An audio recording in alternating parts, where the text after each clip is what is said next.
I would like to begin by thanking all of you for coming in this morning for what I think will be an absolutely fascinating morning.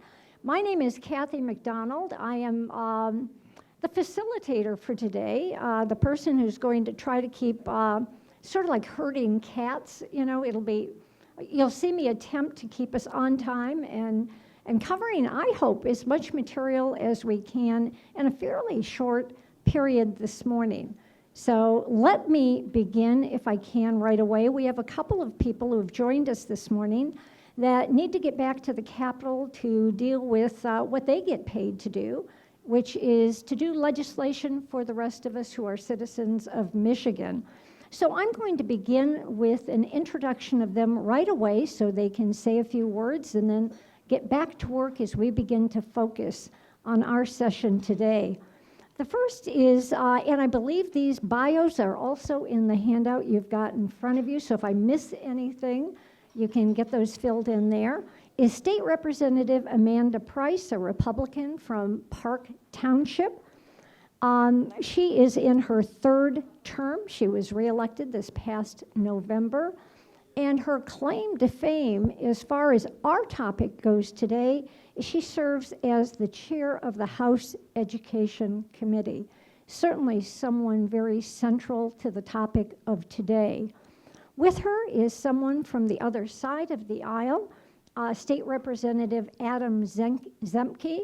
Adam is a Democrat from representing the area around Ann Arbor, northern Ann Arbor, Pittsfield, parts of Milan, in that whole area. And along with a lot of other things, including being on the Appropriations Committee, he is the minority vice chair for the Education Committee. So again, someone who is central to what's happening in education in the state of Michigan.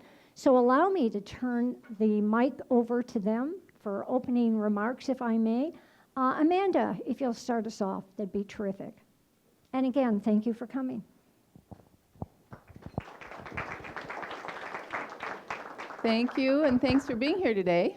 It's really great to see a lot of folks, familiar faces. So you're probably all wondering where Park Township is. Park Township is where the Holland State Park is. So my district is Grand Haven State Park down to Holland State Park. So you're all invited to come and enjoy the beach and the beautiful scenery on Lake Michigan. And so they asked me to talk a little bit about what would make Michigan a top 10 state in education. And primarily, I'm going to start out with that we're all rowing in the same direction. I've been on the Education Committee for a couple terms now. I'm chairing it this third term. Last term, it became very clear to me that for a lot of years, the legislature, the governor, the state board, the department, business, we were all kind of going in wildly different directions, kind of like a firework exploding. We're all going separate directions. I think one of the things we need to do is just row the boat in the same direction, make sure that what's best for kids is going to really motivate education to get better. I just can't stress that enough. We've got to hold that what's the best for kids at the top of the agenda. Aside from that, I think we need to start with the building blocks, and this governor has done that with his focus on early literacy. We've had early literacy program, or excuse me, early childhood. You can tell what's on my brain right now. Early childhood, and we've had it for several years in Michigan, but the governor has really put another $130 million into it and pushed it to the top of what can be a huge top-tier reform in Michigan. Aside from that, then the next building block from early childhood, I think, is this focus on early literacy, third grade reading, and really improving our scores. I could go on for, I think, hours on where we are on third grade reading in this state. And that really needs to improve very quickly, or else we will lose generations of kids again. But I think that then starts impacting the economic future of the state. from that point on, we just really need to focus on improving those core competencies of math and science. I mean, we are a great engineering state. Adam's an engineer. We're a great engineering state. Let's build on some of those core competencies. And I'm going to leave you with those three things. Start rowing the boat in the same direction. Keep focusing on early childhood, and let's get these building blocks of early literacy started. And hopefully today we'll see some success in that in the House. And so other than that, I'll just leave you with one further comment. Go State.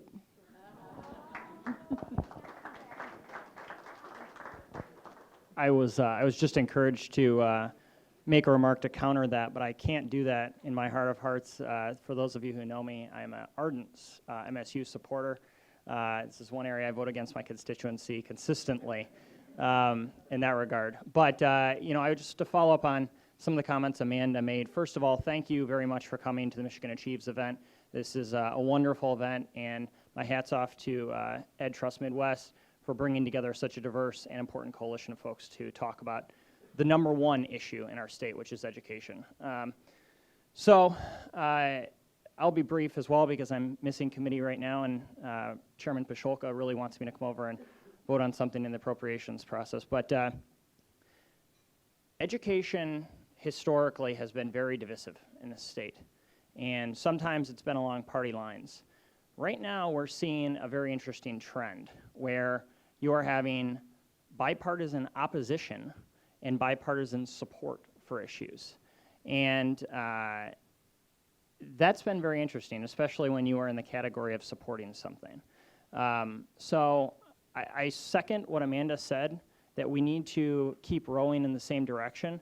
But I think that in our efforts to decrease this coalition of opposition to maintain the status quo, we need to educate more people about what a good education system looks like in Michigan. I'm really excited that President Austin and Member Weiser are here today because they put forward a series of recommendations to make Michigan a top 10 state. This is really important because if we don't have standards and goals, then we're not going to be rowing towards anything.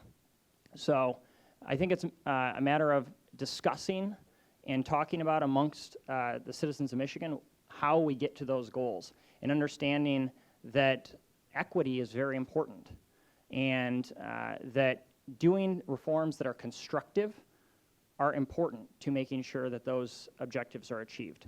We are not going to achieve Michigan as a top 10 state in education by just saying we're going to write a check to every district. That is not going to happen.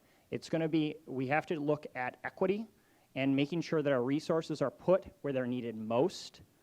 And those are hard conversations sometimes, but they're important conversations because oftentimes the kids who have the least amount of resources are the ones who receive the least if you don't focus on them explicitly. So I think that's really important, and I hope that everybody thinks about the issue of equity when you're having your conversations today. The other thing that I would just encourage people to do is to talk about what some of these things mean. You know, when I'm a Democrat, and I represent one of, by far, the most liberal communities in the state, and I have found in my time in the legislature for the last 2.5 years that one of my absolute greatest partners was now Senator Margaret O'Brien, who many of you know, who I partnered on with educator evaluation systems last time. Educator evaluation systems, as I have been told, are not an issue that my party gets very actively involved in. But we ended up with some public policy, and I use this only as an example to prove about this bipartisan coalition of support.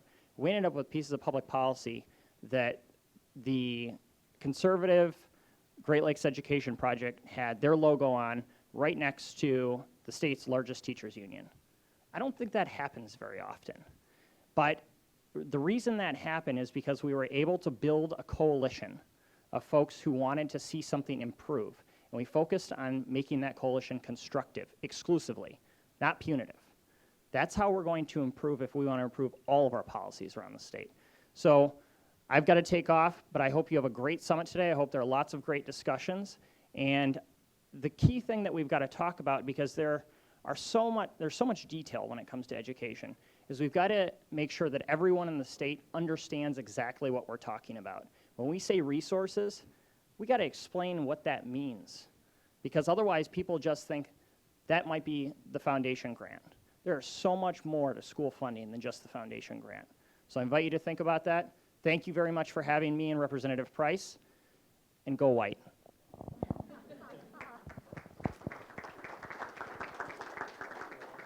Gosh, and he gets elected in Ann Arbor. That is pretty amazing. Thank you.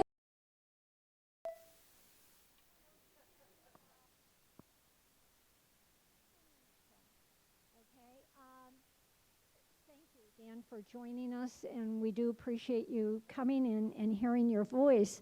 Allow me to backtrack just for a few minutes and establish some norms for our meeting today.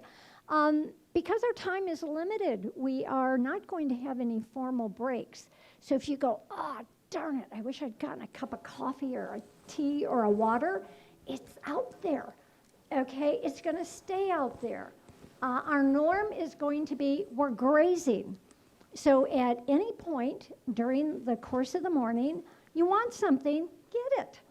Okay, it's fine. Okay, this is sort of an open classroom setting. Think of it that way, if nothing else.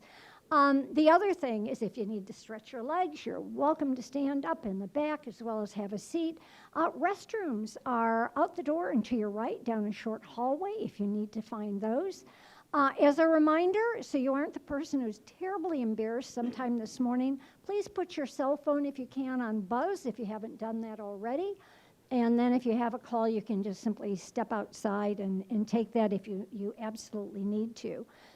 You've noticed the lights. I'm sure you've noticed the camera in the back of the room. These are our friends from DPTV who are taping our session today, which is absolutely wonderful. It will be available for you to show with friends and family, hopefully over the coming weeks, on demand at the website for the Michigan Achieves Midwest Educational Trust, and it will be broadcast, I'm told, this coming Wednesday, the 21st, at 10 a.m. So there are a couple of ways in which you can tell others about that, and we'll certainly post that, I'm sure, on the website in case you've just forgotten what I'm about or what I've said. Couple of other things. On each table, there are some pens and some index cards. They're there for a reason, note-taking for yourself, but also we look to have the last portion of the morning to be Q&A.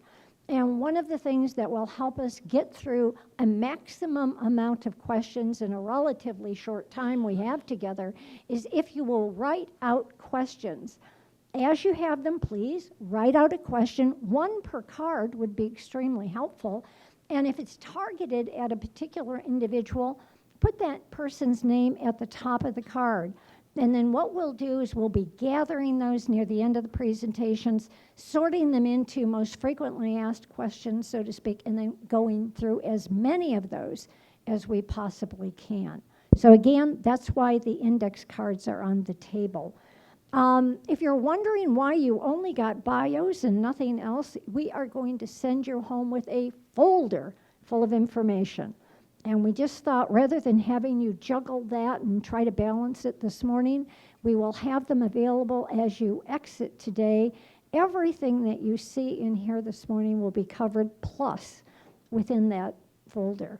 So you will be going home with things, although you may still want to take notes and certainly note those questions.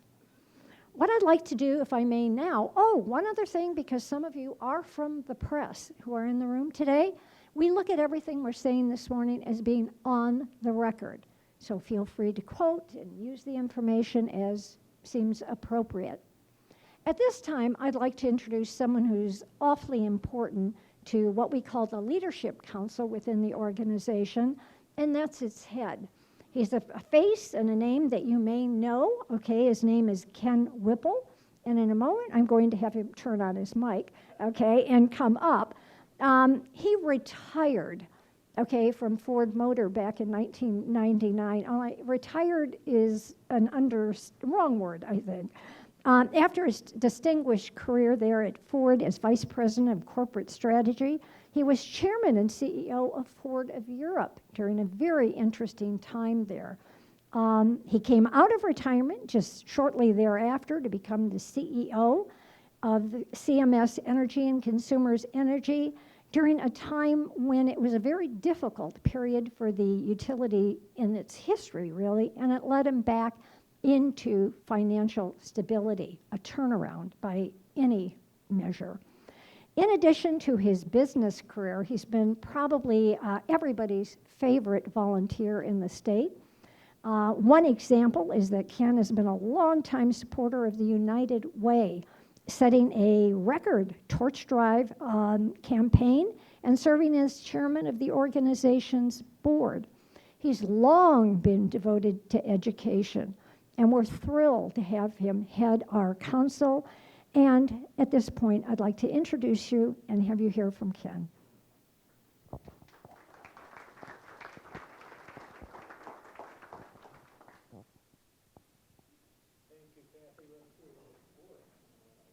You go on, I'm off. How's that? Got it. Got it. Good morning, everybody. I'm glad you're here. I'm glad I'm here today. We are going to get a great chance today to learn firsthand about some educational successes in Massachusetts, the best state in the country in K-12 education. And let's just hang on to that slide for a minute, okay? That's sort of on the bad news side. And in Tennessee, the fastest improving state in the country. It's my job not only to welcome you here today, and welcome, but to try to get us on the same page in terms of the urgency of our educational task in Michigan. Some of us were talking a little bit before the meeting. Even people in high places, even people in education sometimes have not taken the time to stand back and see where are we in the scheme of things. And so I'm going to take a couple minutes to do that. I don't know anybody who thinks that the kids in Michigan don't deserve a good education. But despite some pockets of excellence, and we do have pockets of excellence in our state, we all know that we're not delivering it. And if you're a Good to Great fan, one of the things you learn there is that you start by focusing on the blunt truth of the situation. And we're going to do just a little bit of that today. Because it's tough sometimes to know where we stand in this competitive universe that we all live in without looking around to see what's happening in other places. And we're going to do just some of that today. I've got one PowerPoint slide at the end. I'm not going to show it now, but what I'm going to do today is to draw you a virtual PowerPoint on the state of education in the world. Pretty cool, right?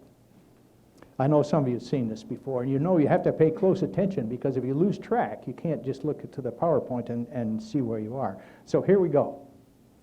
Here's the PowerPoint. Here's a line on the PowerPoint slide, okay? Over here in my left hand is the worst K-12 education in the world. Among the OECD countries, that's probably Peru on most measuring scales. Over here is the best K-12 education in the world. Think about Singapore, Hong Kong, maybe Korea. Here where my nose is, that's the midpoint, okay, of K-12 education in the world. And just a couple of notes there. Over here, in the second quartile, maybe a B grade, is our good neighbor, Canada. Okay? Remember that point, because I'm going to come back to it in a minute and talk about it just for a second. Down here, below the nose, is good old USA, kind of in C- territory. Down here, further, is Michigan. If you wanted to be real charitable, you would probably give a D- to Michigan. And then down even further toward the bottom would be Detroit, clearly in F territory. That's something that's not always measured or observed. Here's a couple of other things here. Looking at the U.S. position, remember where the U.S. is, just below the midpoint in C- territory. We do narrowly beat out Lithuania on that scale.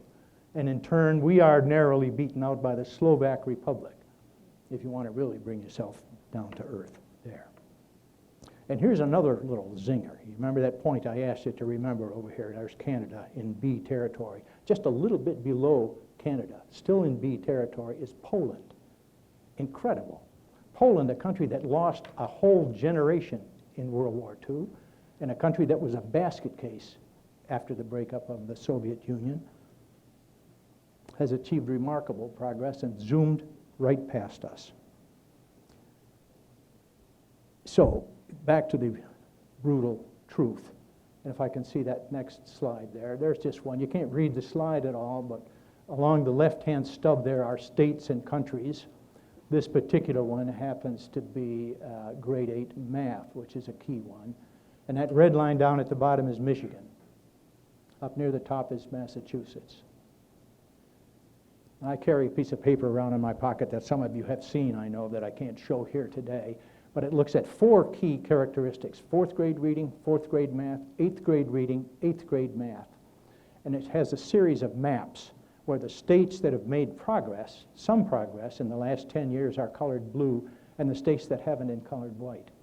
Michigan is the only state in the country that is colored white on all 4 of those things. So that's some of the brutal truth, I think, and you all can help share that. But I think, so we all may agree, the base point is pretty bad for Michigan. But on the other side, I think all that does is do 2 things. One, it illustrates the urgency of the task that's in front of us, and also the great opportunity. Because as we're going to hear a little bit more today, it's not that we don't know what to do. It's not that at all. It's that we're not doing it. Now let's talk for just a second about our guests here today from Tennessee and Massachusetts. 10 or 12 years ago, Tennessee was about in the same boat in Michigan. Today, they're significantly better than us. And Massachusetts, residing in that C-minus U.S. territory, is pretty much as good as the best in the world. Amazing. And a common denominator in the high achievers and the high improvers is that this was entirely intentional. Each one of them has a purposeful plan focusing on a relatively small number of initiatives that are designed to move the needle the fastest and the most. And not only an improvement in an absolute sense. We've got a lot of people in Michigan are working on improvement in an absolute sense, but on improving their competitive position in this world that we live in. Well, we have a wonderful opportunity today to talk with the architects of that improvement and that achievement in Massachusetts and Tennessee. And I hope I'm not stealing any of our guests' thunder with my concluding point here. Some of you've heard me talk about the BHAG in Detroit, this big, hairy, audacious goal that's making Detroit one of the top 5 cities to live in and work in by 2030. I love the Massachusetts BHAG, and they put together a specific plan to achieve that. Their BHAG is to be socially and economically the envy of the world. Wow. So that's my stage setting and my level setting here. And I'm anxious to get to the main events of the day, and so we're going to bring back Kathy. Thank you very much for your attention. Thank you.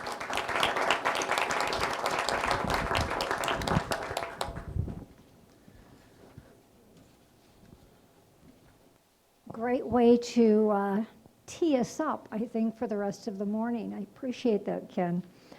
I'd like the panel, if I may, to come up, and as I do so, I'd like to introduce someone I bet most of you probably already know, and that's Amber Ariana.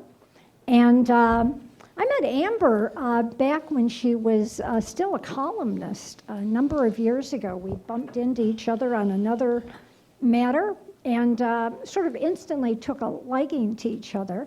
And coming back into each other's lives now has been absolutely wonderful from my perspective. If you don't know, she's the founder and the executive director of the Education Trust Midwest, where she has overseen research and policy, external relations and operations, and really all of the various workings of the organization since 2010. As I mentioned before, previously, she was a columnist at the Detroit News, where she used her platform of more than 6 million unique monthly readers to advocate on behalf of Michigan's most vulnerable students. If you aren't aware of it, she's been in education for a long time. Another thing I realized the other day is both of us started in high school teaching at one point. That was in an earlier life, I think. And since that time, she's taught at every level, from elementary through high school, all the way up into the college ranks. And so she's got an understanding of what it feels like to be in the classroom, as well as to measure the analytics of trying to figure out what's working and what's not working on a statewide level. And she brings that knowledge to us today. She brings that knowledge as she works with the Education Trust Midwest, and I think we'll be hearing it as we go through the morning. Amber, I'm going to turn this over to you now, if I may, and if you'll do the introduction of the remainder of our panel. Thank you. Am I doing this right? Thank you. Thank you. I don't want to ruin your eardrums this morning with another mic problem. Good morning, everyone. My name is Amber Arellano. As Kathy said, I'm the Executive Director of the Education Trust Midwest, and I'm really happy to have all of you here today. We have a lot of distinguished guests. Our President of the State Board of Education, the Governor's Office, Governor Rick Snyder's office is here this morning, many business leaders, K-12 education leaders, so a warm welcome to you all. Thank you for being here. We're going to really spend the most of our morning in conversation with our guests this morning. And just to provide a little bit more context, I want to share a few slides before we introduce them and really get to it. I will ask several questions of them, and then we're going to turn it over to the audience. And really, this is a day of learning. This is a day of candid conversation, and we want to allow you the floor for most of our time this morning to engage in a conversation.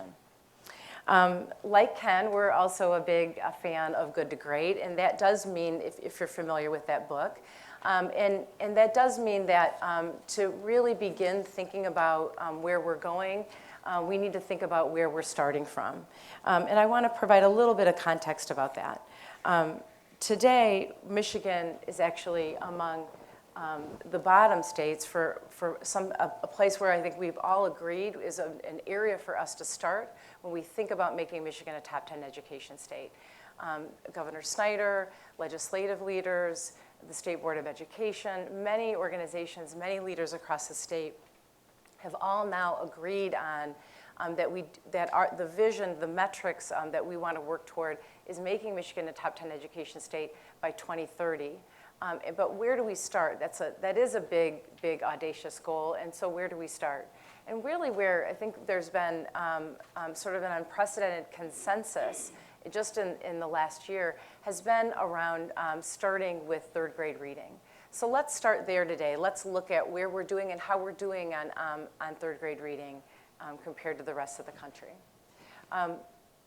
So actually, Michigan is among the lower states in the country over the last decade when we look at the data on improvement. Now, this is not based on performance. This is actually just for improvement in early literacy. This is on what's called the NAEP. It's the National Assessment, and it's the only assessment we have today that really gives us a sense of how we're doing compared to states around the country. This shows you how we did in terms of performance in fourth grade reading over the last decade. As many of you know, we have struggled with African American achievement in Michigan for many years, and that continues to be the case today. Michigan is in the bottom 5 states for African American early literacy, and increasingly Latino students are now in the bottom 10 states in the country, catching up or catching down with African American literacy compared to other states around the country. But for many people, as you all, I'm sure you've heard, many people think that our real struggles for education are often confined to urban areas or for low-income neighborhoods, and that's simply not the case. In fact, we've been projecting that over the next few years, Michigan will become 49th in the country among white students for early literacy. This is a remarkable change when you look back only 12 and 13 years ago.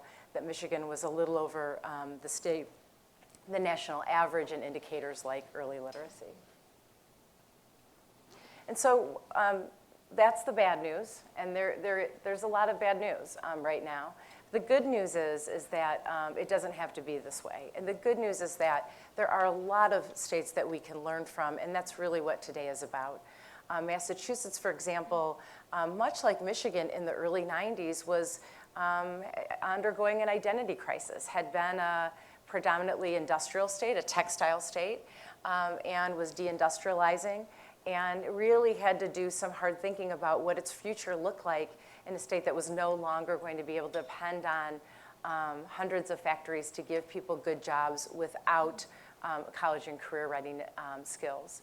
And so Massachusetts has done remarkable work, which we're going to dig into in just a minute.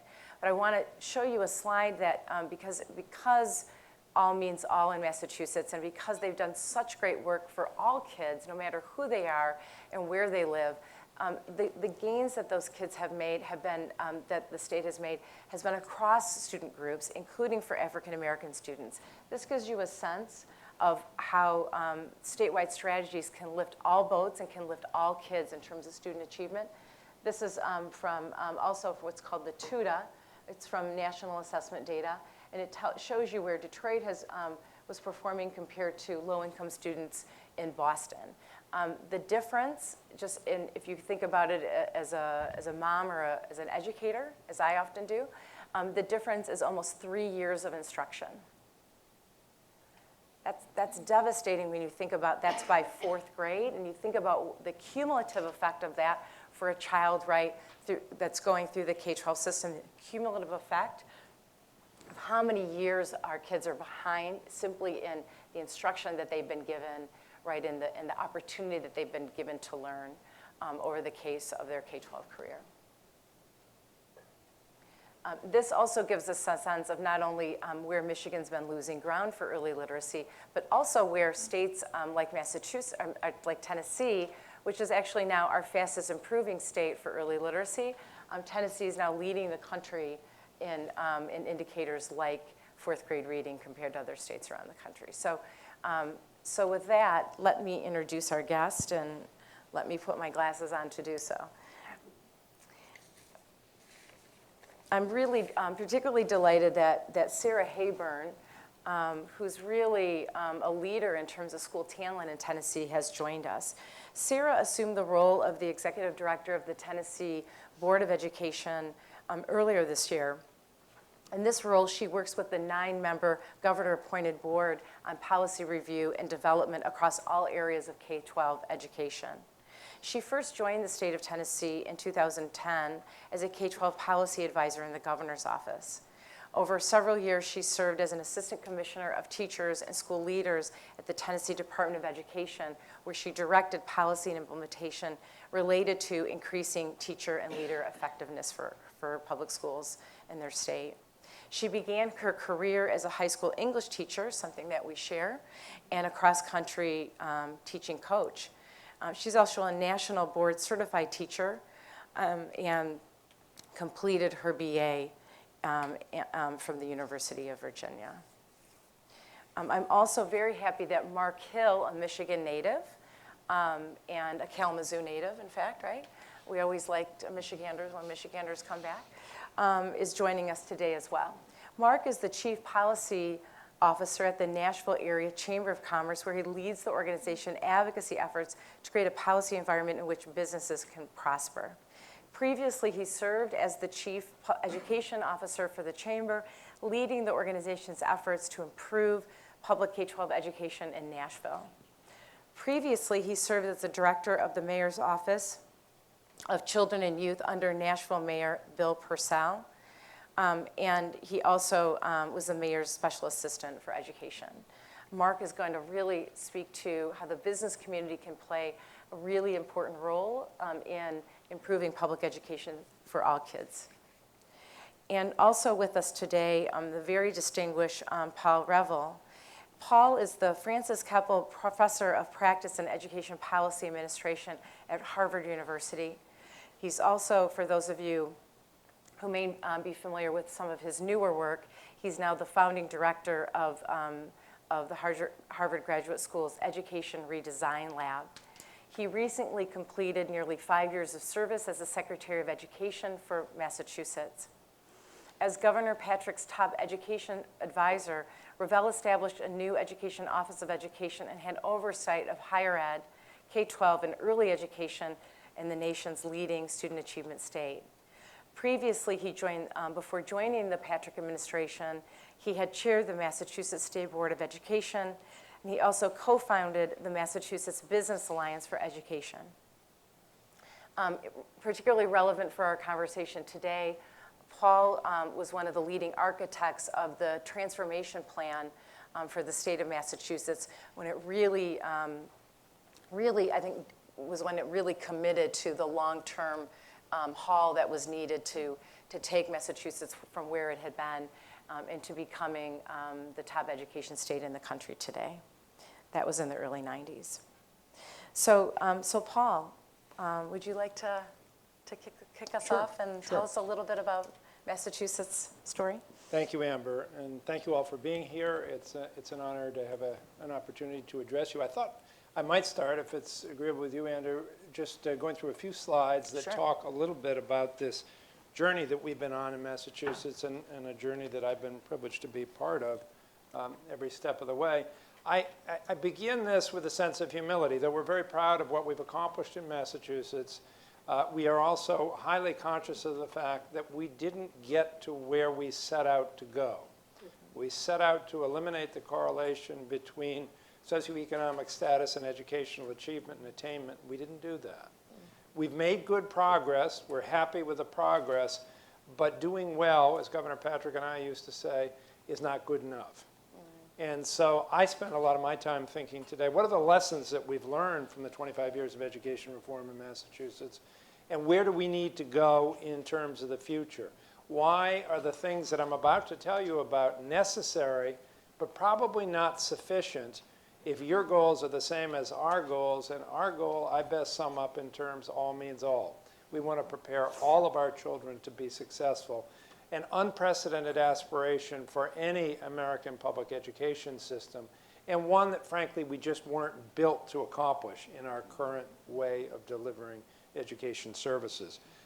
So I'm going to look in the rearview mirror a little bit here and tell you how we got started on the pathway that we've taken that has brought us where we are today, but in all humility saying that while these things were necessary, they clearly weren't sufficient to where we need to go. And so I hope that part of our conversation will also encompass how do we build on this set of strategies to do the things that we need to do if we're to build a sufficiently robust system to deliver on that audacious promise of all means all. So we can, this is our MCAS scores, and you can see how they track. The green is science and technology, the red is math, the blue is English. We've got steady improvement across those sectors. I have another slide that shows 5 administrations of NAEP in the 4 areas that Ken mentioned, 4th and 8th grade, English and math. We have been first in each category, all 5 administrations over the past 10 years. No other state has done it once. We've done it 5 times in a row. So as I say, we're proud of that. There are a lot of work went into that. We're proud of these international rankings. You saw some of them in earlier slides. This is just another representation. We won't go into the details. But we've come a long way. We were in the middle of the pack. And these strategies that I'm describing and talking about today have taken us from the middle of the pack, comparatively speaking, to the top, at least as far as averages go. But as you know, all these rankings are computed on the basis of averages. And beneath those averages lie deep, persistent achievement gaps. And so if we go back to the MCAS test, you can see the Asian is the top line, white is the sort of gold line. Take a look at the green line. That's the low income line. So a consistent gap in the percentage of students above proficient. Making progress. We're gradually moving northeast, but still big gaps. Here's another example, and these are, there are thousands of examples we could give, but just taking the grade 3 MCAS results from 2013, and when we look at proficient at higher, white students at 65%, low-income students at 34%. In math, 73 to 49. At grade 5, 72 to 46, 67 to 41. So gaps of, by a factor of 2 here. So this tells us we're not where we intended to go. Here are other representations of the gaps. The dropout rates. For black males, 5.4%. For white males, 1.8. Hispanic, 6.8. Low-income students, 20% less likely to graduate from high school on time. So I want to be careful to put in perspective the kind of success strategies that I'm going to be talking about. In the late 1980s, early 1990s, as we built a consensus in our state for dramatic action on education reform, these are some of the factors that were at work. We'd had a tax limitation measure in the 80s called Proposition 2.5, which limited the amount of money local communities could raise for any kinds of municipal purposes, including education. And that was basically starving municipalities in terms of their capacity to support schools, which we were heavily reliant on local resources at that time, and so that was a big factor. We had an equity case that had been languishing in the courts for, 6 or 7 years by the time we started our education reform work. People were anxious that we were going to get a decision that our finance system was unconstitutional and would need to be revised. We had heavy business involvement. The business community got very active in partnerships after the Nation at Risk in 1983, and a number of leaders emerged from that period of deep involvement with local schools, but on a classroom basis. And business people went into those schools, saw things that gave them deep concern about the system, about the framework in which schools operated. They became sympathetic to educators. They became cognizant of the fact that the challenges had changed a good deal from when they were in school. And they became sort of urgently concerned about the capacity of the system to deliver a 21st century workforce that would enable us to grow the economy in Massachusetts. So out of that concern, they organized to move beyond partnerships to systemic education reform, and that's when we created the Massachusetts Business Alliance for Education. That was the driving force in leading up to the 1993 Education Reform Act. We had executive and legislative leaders who wanted to do something about education, but weren't really sure what to do, so that when a business community came along with a plan, they were ready to receive it. And finally, in the end, we made a grand bargain. We had a field that was eager to be refinanced because they were starving. This included superintendents, school boards, unions, et cetera, and willing to trade a refinancing of the system in exchange for accountability and a variety of strategies for improvement. Here are some of the concerns, and I won't, given the limitations of time, go into it in great detail. But what business people saw when they looked at our schools in the mid-'80s was a clear lack of goals. In other words, everybody seemed to be trying to achieve something else. Nobody quite knew what the goals were. There were a lot of rhetorical goals, but no performance measurement system against any goals, no HR system. You could come in at age 22 and as a teacher and be doing the same job 43 years later when you retired at age 65, so there was no career ladder. Very uneven performance in a system that they would never have tolerated in their businesses. Educators on the front line who felt totally unsupported. A finance system that was irrational from any sort of standpoint of what was needed to get the job done, to build the capacity to get the job done. And a total lack of any competition, choice, incentives for improvement. So that led to the formation of the Education Reform Act of 1993, which was all about what many states during that period of time did. Standards, assessment, and accountability for the first time in our sector. A whole set of system improvements ranging from increased power for school superintendents to parent advisory councils at schools to charter schools for the first time. And then finance reform, adequacy and equity reforms. We doubled the state commitment to public education in Massachusetts over a 7-year period in real dollars. Some of the contributing factors to our success in implementing education reform, and I can get into the strategies later on if you're interested, but number one was deep, nonpartisan, persistent leadership from the business community, from the executive branch, from the House and Senate. We heard talk this morning about paddling in the same direction. We were paddling in the same direction. There was an overriding commitment, a deep belief that education was the key to Massachusetts' future. That not unlike Michigan, in Massachusetts, we've got a tough climate, a high cost of living. It's not the easiest place to do business. And the only reason that businesses are going to expand or choose to locate in our area is going to be brain power. That we're smarter than other workforces, that we can solve problems that others can't.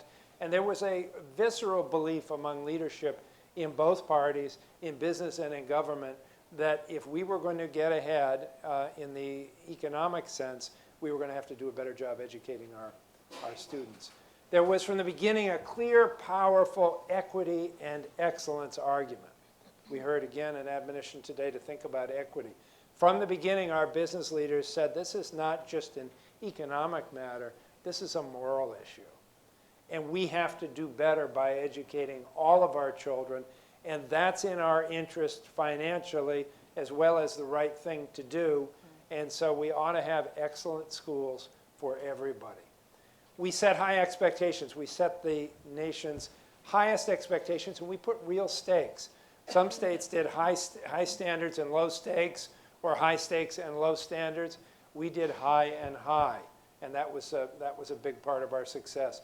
We made, and I'm proud of this, a significant investment in building capacity. And I think this is something I'll probably wind up talking about later on today. You can't ask people to do a job that they've never done before, educating all people for success, when we used to have a system that educated only an elite few for success, without giving them the added capacity to do that work. So we made an investment. As I say, we doubled our state financing for public education in a very progressive formula over a period of 7 years. We had an inclusive implementation approach, which is not to say we didn't have differences and fractures between our community and lawsuits from time to time and a lot of rhetoric and problems, but in general, we determined to do education reform in Massachusetts with the field, not to the field. And that made a big difference. People support what they help create. And people in Massachusetts working in the field had a sense that they were part of education reform, and so had a sense of ownership about it, even if they didn't buy the whole package. And finally, there was persistence about this. People were in it for the long haul. So lots of key strategies here in terms of building the sort of momentum for reform and things that we did, and I'm not going to go into each of these because we don't have time. But this gives you an idea of some of the things that were really important in our success. We still have big challenges ahead. So we've got those gaps that I spoke about. We've improved at all levels. Our lowest performing kids do better than the lower performing kids virtually anywhere else, but it's not good enough. And we're still looking at that. Early literacy was mentioned earlier. You saw Tennessee's tremendous improvement in recent years. We can't boast that kind of improvement. We need to do better there. We're making progress on turnarounds. Frankly, nobody historically has done very well on turnarounds.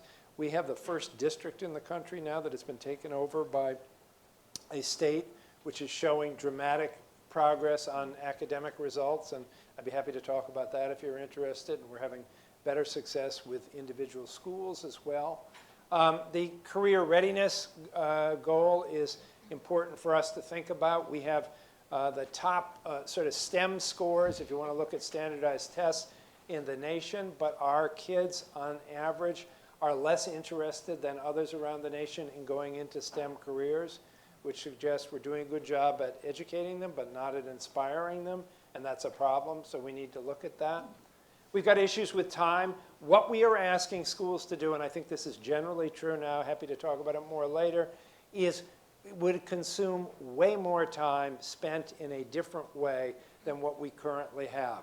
We're trying to get people, everybody, to world-class standards in a few subjects, give them a well-rounded education, give them 21st century skills, be attentive to social and emotional learning, and address, all of society's problems from obesity to violence to driver education, nutrition, and medical care, and do it in the same box that we were given in the early 20th century.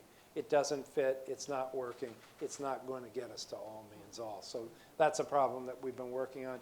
And we've totally underestimated, I would argue, the impact on poverty on our ability to be successful in schools.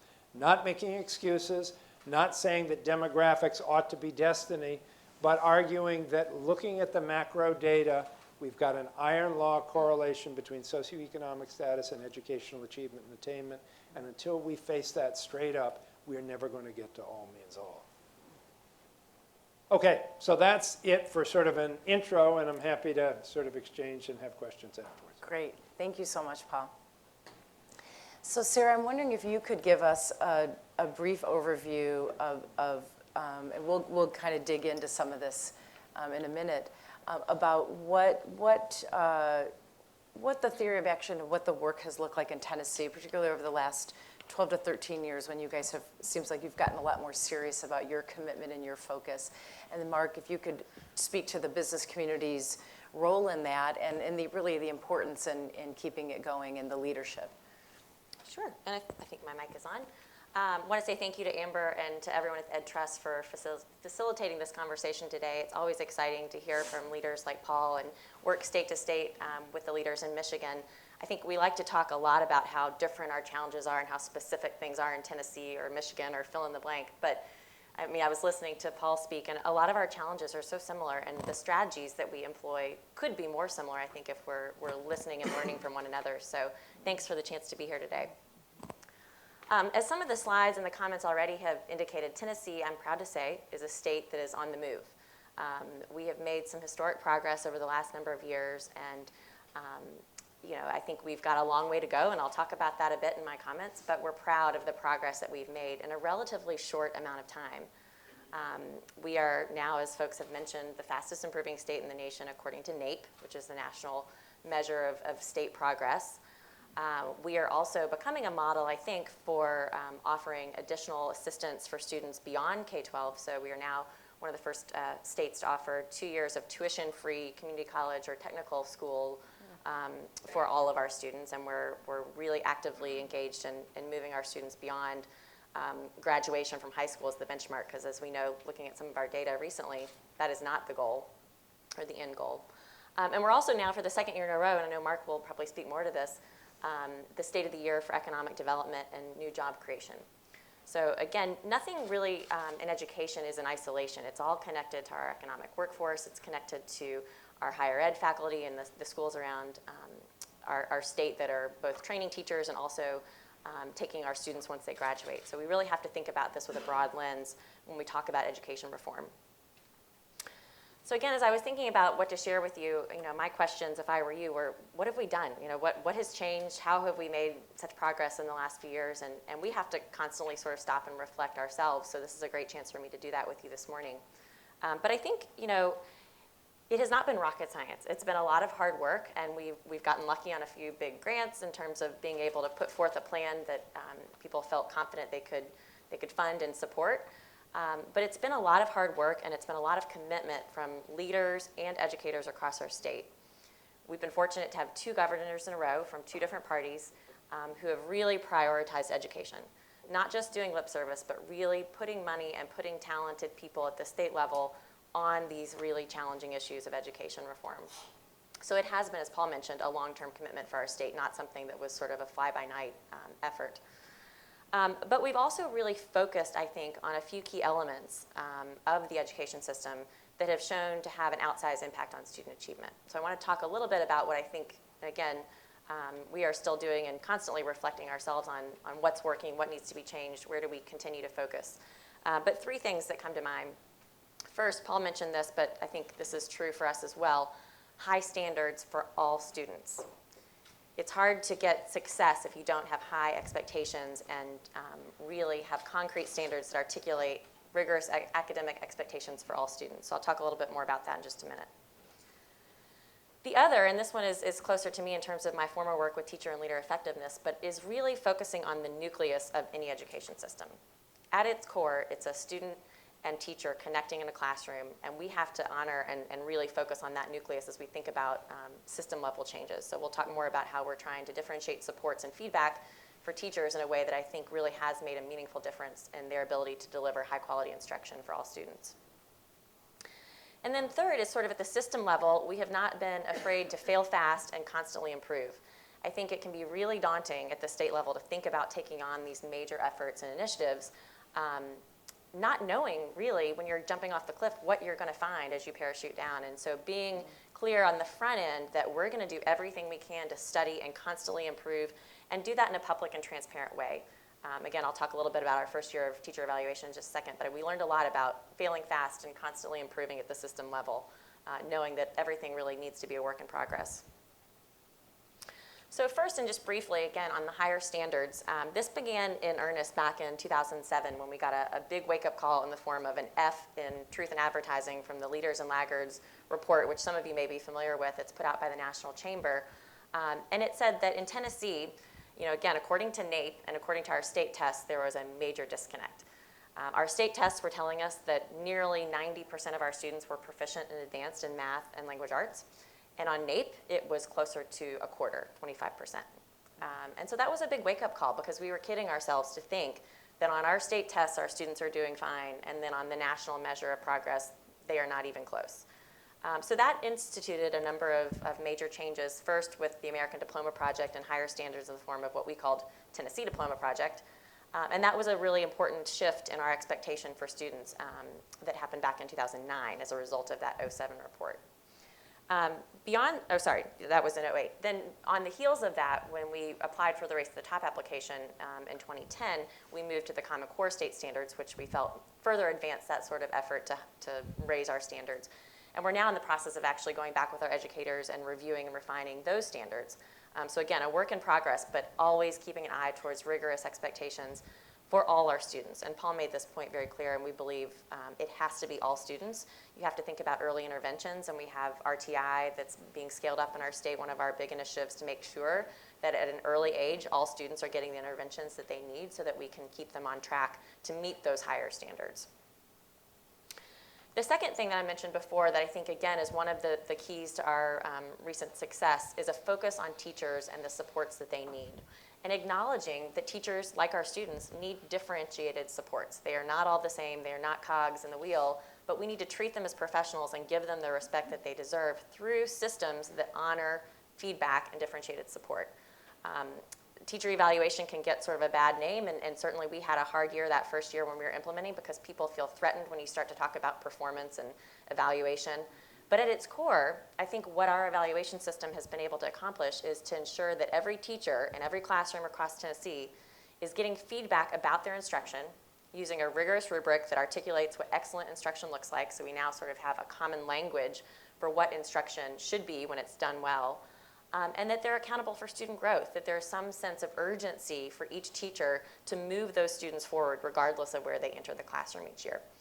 And that should not go underestimated. I think that is one of the major pieces of the movement that we've had in Tennessee that has really gotten traction and that teachers have been able to embrace now in terms of continuing to refine that system. This is a key example of my third point, which is that you have to fail fast and be willing to improve and know that as much as we will try out of the gate to get these things right, we have to have a flexible approach to system level improvement and to be serious about the data and the research and the feedback that we collect at the state level to improve those systems as we implement. The best laid and best intended plans are never perfect out of the gate. And so I think with teacher evaluation, we learned that in a very real way and created a model there for other major reforms where we're out collecting feedback. We're looking to partners to help us through the chamber, through SCORE, which is a coalition of education advocates in Tennessee. We need to hear from our educators regularly about what's working. We need to take that feedback seriously, as well as the data that is associated with, in this instance, teacher evaluation. And then we need to report publicly and regularly on what we're seeing and what changes we're going to make as a result of what we're seeing. And what we found in Tennessee is that model really helps to sort of diffuse the tension that people feel when you take on these audacious goals and big reforms. The second year of implementation of teacher evaluation, if I can stick with that example, was night and day different from year one, because we had listened, we collected a ton of feedback, we put out a report, we worked with our General Assembly and with the state board, at the time I was at the Department of Education, and we made the changes to the system that needed to be made. And we've continued to do that over the last few years as we've continued to implement that system and modify it. So in closing, before I pass over to my colleague Mark, we are really proud of the progress that we're making in Tennessee, but we also acknowledge that we are far from finished. We've gotten recently, through some of the final Race to the Top dollars, a P20 data system that allows us to look beyond high school graduation and see how our students are doing post-graduation. And it's some of the most sobering data that we've had to look at and wrestle with in recent years. For instance, just a few sort of nuggets. Nearly a third of our students don't go on to any post-secondary at all. And we know that their earnings, if they go on to no technical school, no certificated program, are roughly $9,000 a year, well below the poverty line. And for our students that do go on to some sort of post-secondary, only half of those students are still enrolled after 1 year. So we have a huge attrition problem. We have great remediation rates that need to be addressed. We have to sort of re-norm what the goalpost looks like, and it's not high school graduation. We really have to take seriously this idea of incenting students to go beyond high school. So hence the 2 years of tuition free and some of the new work around what we're calling our Drive to 55 initiative. We want to have 55% of our population with a college degree by 2025. So I'll stop there. All of this work has such implications for our economic workforce and whether our students are able to really become the workers that we need to be a state that continues to stay on the move. So I'll pass it back over to Amber, who I think will then. So thank you, Amber, and the Education Mid-Trust for bringing us together today. It's true, I did get educated grades K through 4 in the Kalamazoo Public Schools. I was then moved by my family to Nashville, against my will, I might add, to Tennessee. But I've been there since 1979, so at this point, Tennessee and Nashville is a wonderful place to be a part of, but it is special for me to come back in a small way and be part of this conversation about how to improve education in Michigan. So I'll talk a bit about the business community's role. So there's really two pieces of this, and I imagine I'll have an opportunity to circle back on the state policy work that we do, which is considerable. But it's important to remember, and even as Tennessee's statutory framework is largely built out around the reforms that we want to accomplish, it's now sort of about defending that, and it's really about implementation, which means how do you push this down at the district and school level and the classroom level and make it real in the field. And I think that's where community organizations and business community and chambers can really make a difference. So I'll give you sort of 3 ways that we do that in Nashville, Tennessee. We have a large urban district of about 85,000 students in a consolidated city-county government in Nashville. And that urban district, it has struggled historically. In fact, Nashville, Middle Tennessee is one of the fastest growing regions of the country, and a lot of the growth in our surrounding counties, frankly, has been around the inadequacy of our public school system in Nashville. And so we, as a business community, have made improving education our top priority at the Chamber, which is a little remarkable. That's not usually the #1 priority of chambers across the country, improving public education, but we take very seriously our responsibility and our role to do that. And we really think about it in 3 ways. So we focus on improving education through politics, policy, and program. There's sort of 3 pieces to our work, and I'll sort of go through an example of each of those 3. In the political realm, if you will, not in a partisan way, but we have gotten involved in school board elections. We believe that leadership matters. That shouldn't surprise you from the business community standpoint, in that the Board of Education, who is at the top of that hierarchy in most education systems, really does matter how they function. And so back in the late 90s, our chamber formed a political action committee that just focuses on school board elections, recruiting candidates to run, helping them get elected, and then obviously working with them after they get elected. And back then, nobody was really paying attention to school board elections other than our friends in the unions, which was their right. We don't begrudge that.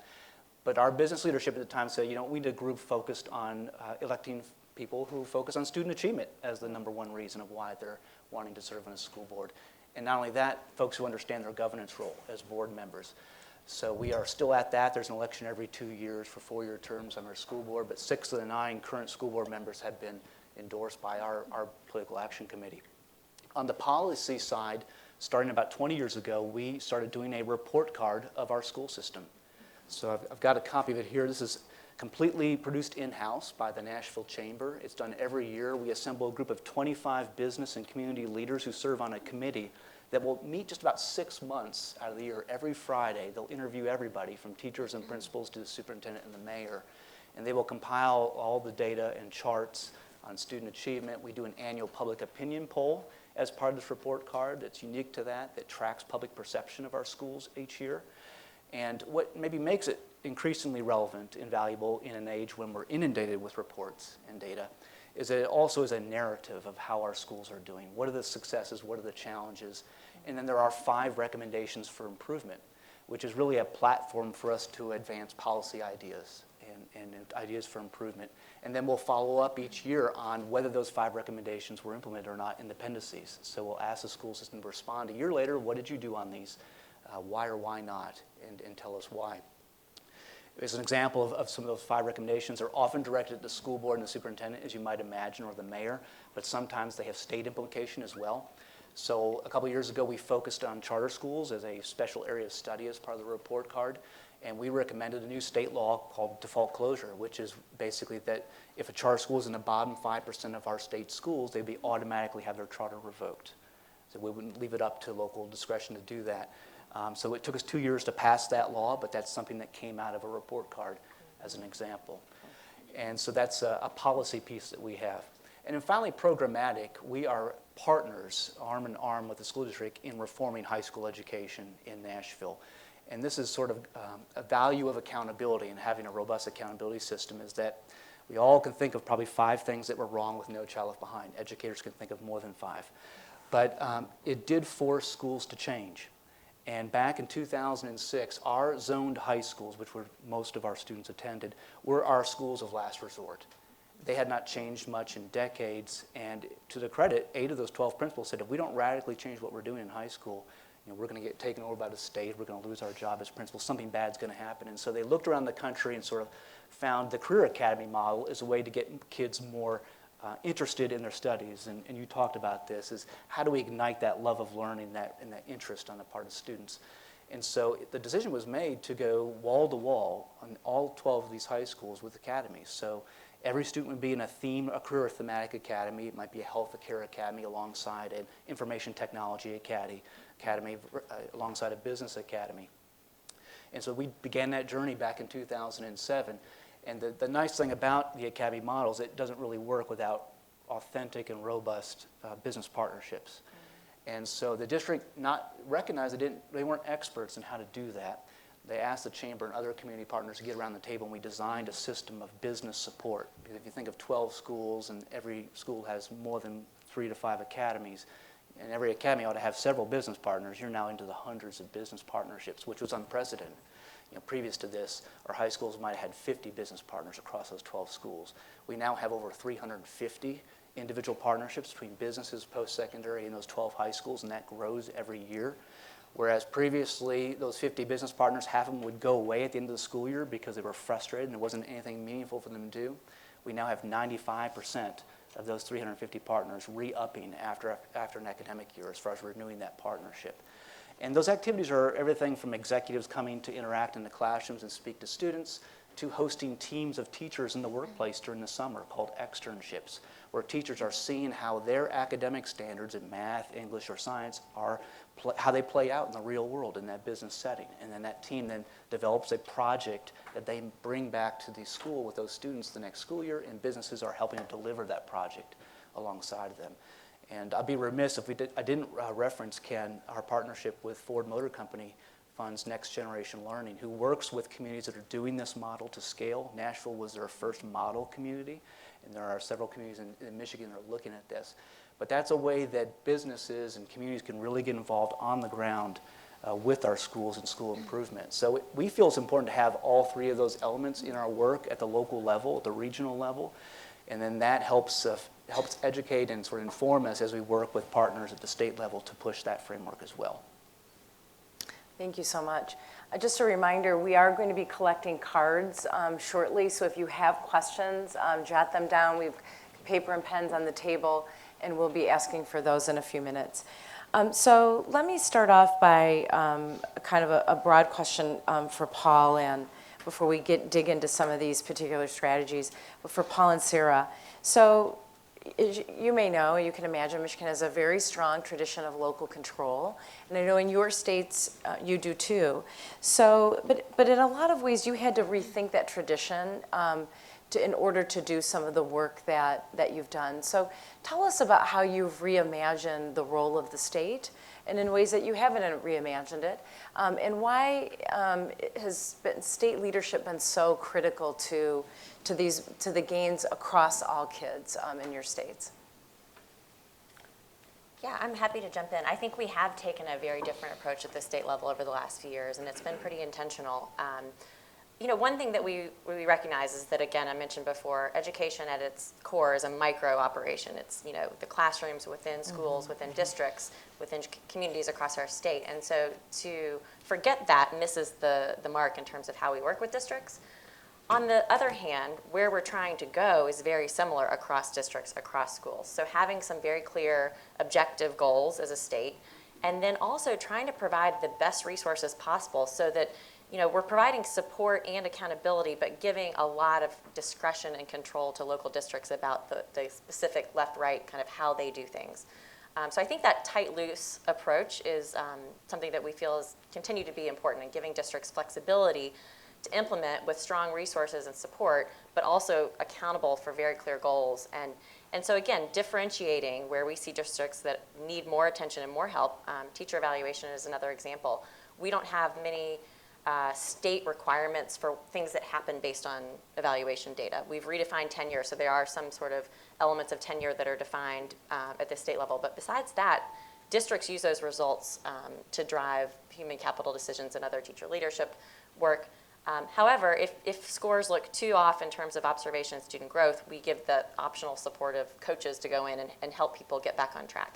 So it's those kinds of strategies where, you know, we're really looking at data, we're really clear with our districts about what we expect, and then if things are wildly off track, you know, our Achievement School District is another example where, you know, the schools that are in the bottom 5%, you know, are either taken over by the state or have additional local resources that have to be put into those schools. So I think it is sort of a light or loose, tight approach that we found to be most useful there. I think in Massachusetts, you have to go back to the fundamental logic behind the set of reforms in the first place. And it's interesting to track the thinking within the state and then think about our current discussion on Common Core nationally. And here the business community, I think, was critical in helping us think through, you know, they're striking the right balance between local control and state leadership. So the business community implicitly recognized that while we have 350 cities and towns, and probably as many when you include different kinds of districts, maybe 400 different school districts, that ultimately the children were all citizens of the Commonwealth and that they were going to move. And therefore, it didn't make sense for us to have very high standards in one place where an A meant a significant level of mastery, and then in another community, maybe 20 miles away, very low standards where an A meant something that most of us would regard as deficient. So it was the business community driving a logic that we've got to prepare all these kids to be part of the workforce, because if we don't prepare them, we're going to be carrying them. And so therefore, we're going to need state standards. And, you know, with acknowledging this sort of tight, loose distinction, that we'll be clear on the what, but open-minded about the how. So we'll clarify what it is you need to achieve, and you can use your local discretion, your professional judgment as to how to get there. If you don't get there, we will give you guidance and support. You'll lose some of your autonomy over time. But basically, we're setting the target, and you describe how to get there. I think that what we did and what Tennessee did was emblematic of what was happening across the nation. This movement to states setting standards fundamentally altered the role of the states. And I'm not sure we've still yet quite caught up with building the capacity of the state to execute on that leadership role. That's a huge responsibility, setting the standards, holding people accountable for performance, intervening where help is needed, being a capacity building rather than a compliance-oriented state agency. is a huge responsibility. When we did education reform in Massachusetts, we had 500 people at the State Department of Education. 10 years earlier, we'd had 800 people there. Arguably, our responsibilities tripled. We still haven't caught up with that because in the end, when in the legislature, if it comes down to $1 on the table and whether it goes to a local community or to a state education agency, most of the time it's going to go to the local community. So I'm not sure we've quite caught up with the recognition of how much capacity it takes at the state level to do the work of high standards for all, but clearly we've made a shift in that direction. If I could add to that real briefly, because I do think, states often, that whole notion of I'm from the state and I'm here to help. I mean, districts don't often want our help. So I think, also acknowledging where our limitations are at the state level and being really clear and cognizant about where our capacity is and where it's not, and then leading with the willing in the districts that we can support and create pockets of success that then I think another one of the state's roles to hold up what's working and be really clear about the data-driven sort of research behind the things that we're seeing across the state that are working so that other districts can learn from one another. But I think there's a lot of things that the state takes on that we're not often equipped to do well, and so we have to be pretty reflective about our capacity and try to do the things that we think we can do well in service to districts. We hear that, you hear that a lot in the field in Michigan, and like a lot of states, right? And Tennessee and Michigan are certainly not alone in that. And it struck me that leaders in Tennessee have been really strategic and intentional about finding other ways to provide that capacity, even when the own state can't do it, right? When your equivalent of ISDs couldn't do it. I'm thinking about now around helping schools meet the new standards, helping individual teachers. Tell us a little bit about that and how you tried to figure out other ways that you could augment that support for the field, when you didn't have, say, the expertise in your equivalent of ISDs or in your State Department, and how to build that capacity around the new standards. How did you guys do that? Yeah, I think we have made some strategic investments, and again, there's never enough money in education. That will probably always be true. So using money that we had very intentionally and where we thought we had some high leverage activities that the state could do well. So as we rolled out Common Core for the first time, we knew that our districts, our teachers, needed a lot of help in those early years of implementation to get that right. So we did. We looked for external providers. We used some of our grant money through the Race to the Top to bring in people to help us really get that curriculum and that training right. And then we did a very selective process of bringing in to do the training leaders from our districts, teachers in our classrooms who were going to be sort of the teacher leaders who we could really help to understand deeply these new standards and what it would take to get the teachers in their building and in their districts ready to implement. So it was intentional in that we looked to external sort of providers to help us get that model right, and then we also made sure that it was capacity building at the local level, because it wasn't going to be enough to have trainers doing that without really building a network of teacher leaders who continue to come together each summer. And we have these ongoing leadership courses now that are getting refined each year as we think about the training that teachers need. So trying to build capacity up as opposed to just pushing down. Going back to that question between state and local control, in the business community, the way we think about it is it's absolutely the state's right or responsibility to define expectations for public schooling. And it's up to districts to figure out how to get there, because every community is unique, the needs are unique, and that makes sense. But taxpayers have a right to know that their money is being spent effectively, and that's where accountability comes in. So I think those are how the three pieces play out from a business standpoint, and it's making sure that you've got that equilibrium across those three pieces. What you have described is in this focus on teaching and learning is really interesting, and I think in Michigan, as we began to look at leading state practices, it really began to challenge a lot of our notions about what these big drivers of dramatic improvement really are. Much of our conversation in Michigan over the last 20 years has really been about governance and not about instruction, and yours have been almost exactly the opposite, right? So tell us a little bit about what's behind that. Why have you, in both of your states, there's been so much focus on instruction, and what's your theory of change behind all of that? Part of it's the nature of the accountability system itself. I mean, that is the sort of beauty of the standards-based reform movement, the accountability movement, because it really judges performance ultimately on student learning. So it drives reform right into the classroom, whereas historically, policymakers and advocates out of school find it easier actually to talk about matters of governance and control, because these are sort of political matters, and they're accustomed to talking about these kinds of things. For example, witness the charter school discussion. The charter school discussion is one that, you know, is worthy of conversation. It's a legitimate strategy, but if you were to follow the media, for example, in Massachusetts, you would think everything in education reform is about charter schools, even though charter schools serve less than 4% of the population. But it's an easy story to write about. It's a David and Goliath kind of story, and it has conflict embedded in it, and it's fairly simple to talk about because it's a governance matter in the end. But writing about curriculum and instruction, getting into the skunk works of a school system, and to this fundamental core transaction, which policymakers have seldom talked about, that core triangle that Sarah talked about earlier, between the transaction between teacher and student and curriculum, that's much more difficult to talk about and to exemplify and to give handles.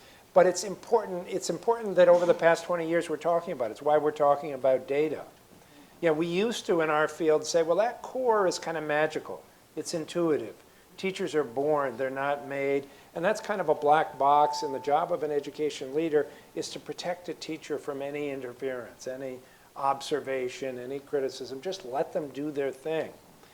You can't imagine that being done in any other field, in medicine or, you know, in this state, building cars. If you were to say to the CEO of a Ford Motor Company, you know, what do you think about the core business of building cars? And he were to say, well, we don't really know much about that. That's in effect what we were saying in education. We don't just let it go. Yeah. And so over the past 20 years, you know, we've probed deeply into building teaching as a craft, using data to inform performance, you know, comparing strategies for teaching different subjects to different kids at different stages of their education.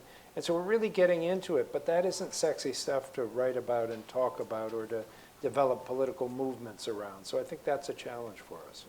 But it's so important because, as we know from our economy, the consequences of not succeeding now in school now are much different than they were 20, 30 years ago, when you could drop out of school and perhaps get a manufacturing job that didn't require some sort of post-secondary education.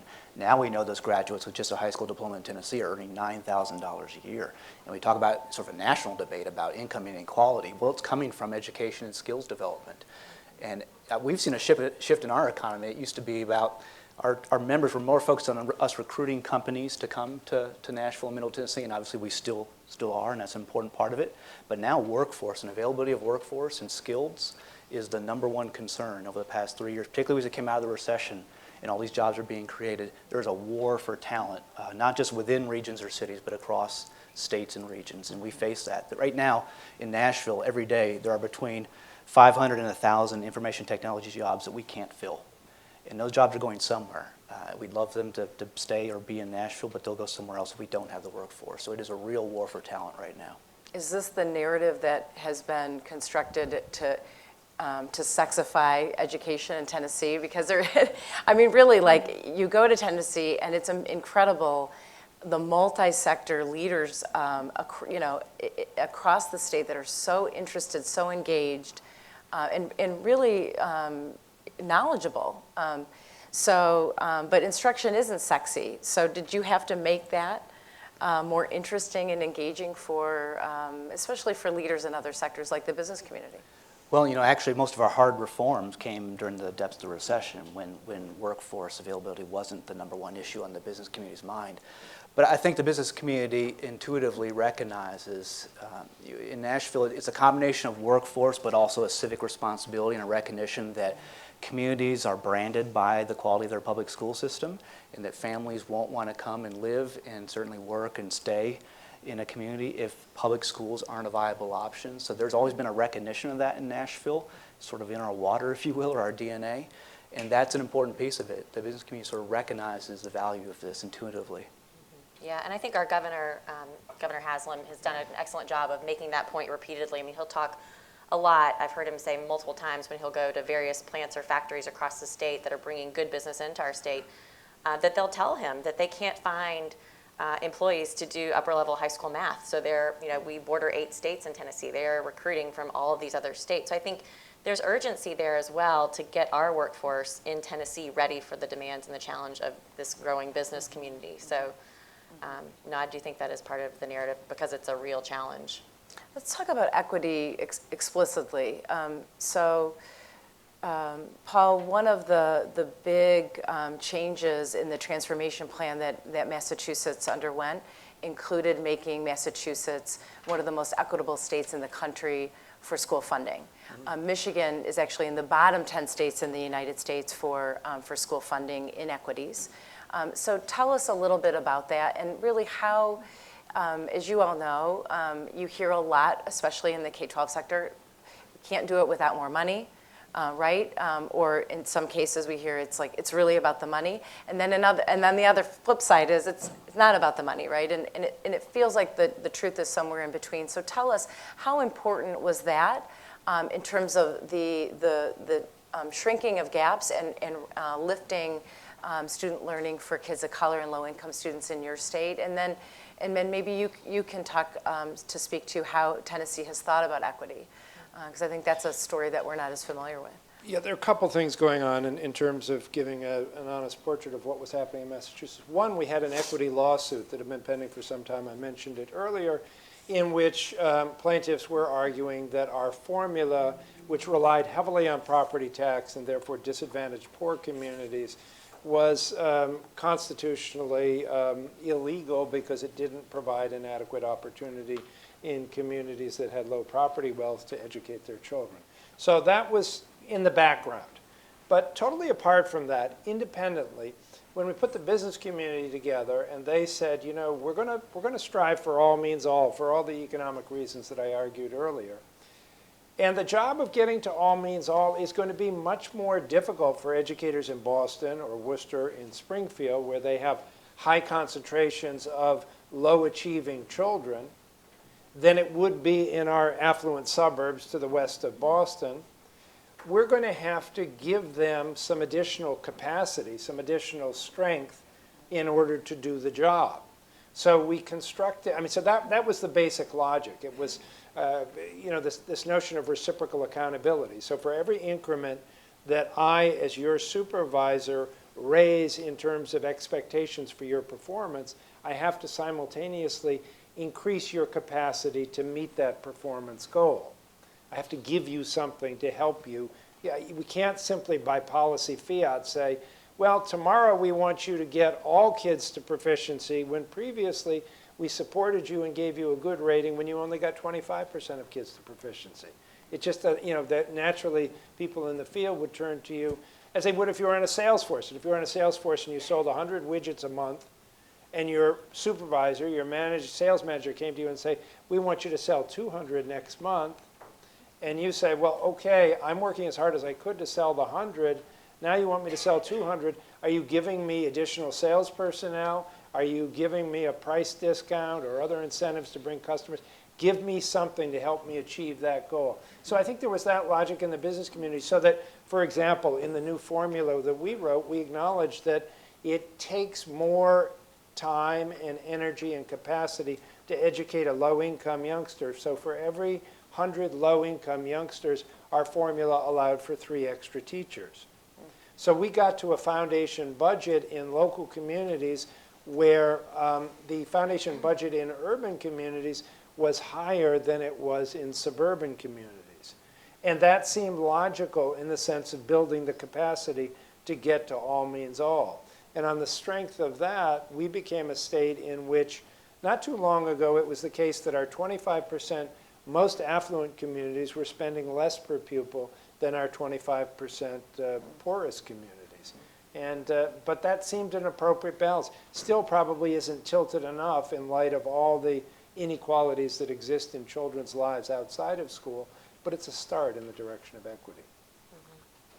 Just to add to that, I think, as you were indicating, Amber, the truth is somewhere in the middle. Money definitely matters, and having sufficient resources will always, I think, be a challenge in education.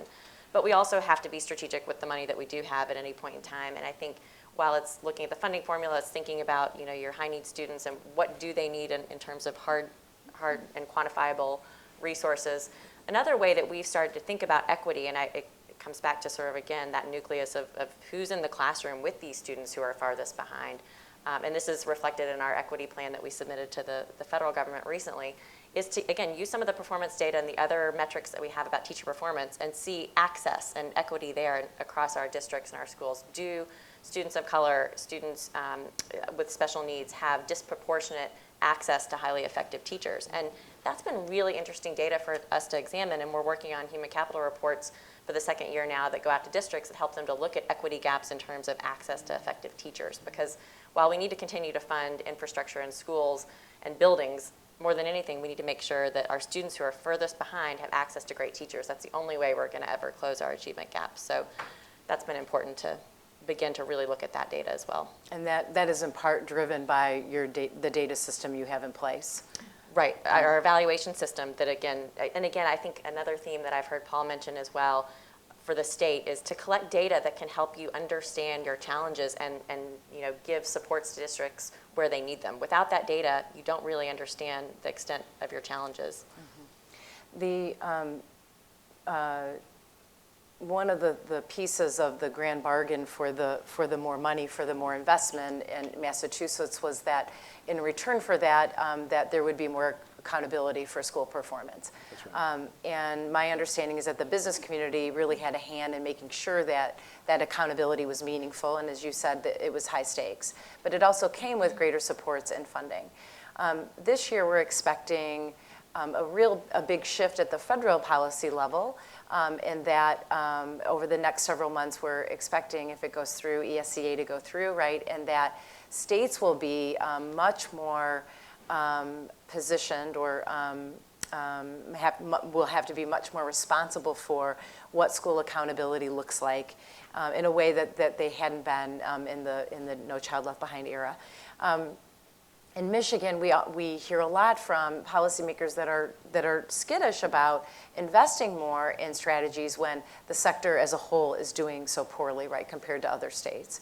So what are some, do you have any advice, things for us to think about as we think about school accountability and sort of the next era of accountability, right? And what do we need to think about, especially if we think also about capacity building and investment, right, in strategies that are actually meaningful and effective at improving things like instruction? I think we have to be careful that we don't, we're great at these bipolar, dichotomous arguments in education where we go from one extreme to another. So now there's a reaction against federal involvement in accountability systems, and so the tendency is to go to the opposite extreme and say, well, let's abandon those systems altogether. Let's not have any testing. Let's go back to the good old days when things were presumably equitable and excellent when we all know they weren't. So I think that's a temptation and a risk. I think that the fundamental logic that brought the business community to the table as well as the education sector to the table in the grand bargain in Massachusetts was to say, if we agree in the field, which we usually do, that we need greater investment, the only way we're going to do it is if we prove to those who are going to finance the investment, policymakers and taxpayers, that the money will be well spent, that it makes a difference, that it will result in improvement. The days of just trust us, we're good people, doing the best we can with the kids that we get, and what do you expect? After all, those days are gone. You can't any longer say, I taught it, they didn't get it, so I'm moving on. It's now, I taught it, they didn't get it, I better figure out how to teach it differently and better the next time. So that logic, that's a fundamental cultural change. I think the argument still prevails today. That is to say, if we believe that education is critical to the advancement of the society, the economy, and to the individual's health and well-being, we're going to have a strong education system. If that requires an investment, and of those of us who believe that investment is going to have to grow, we're going to have to do more in early childhood, we're going to have to do a better job by our teachers and helping them develop the capacity to attain the standards we want. We're going to have to think about some of these issues outside of school, like out of school enrichment, which varies so tremendously between wealthy kids and poor kids, or access to health and mental health services. It's going to require bigger investments to get to all means all. So if we want to make those investments, we're not just going to get it on faith. We're going to have some accountability systems that are sensible, not that are sort of overly focused on extremely narrow goals, but that are sensible and speak to the academic achievement and the health and well-being and prosperity of our children. And I think that's the challenge in the future as we go forward.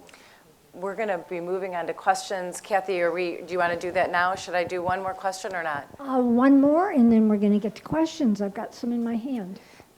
Charter school quality and accountability, big topic in Michigan over the last few years.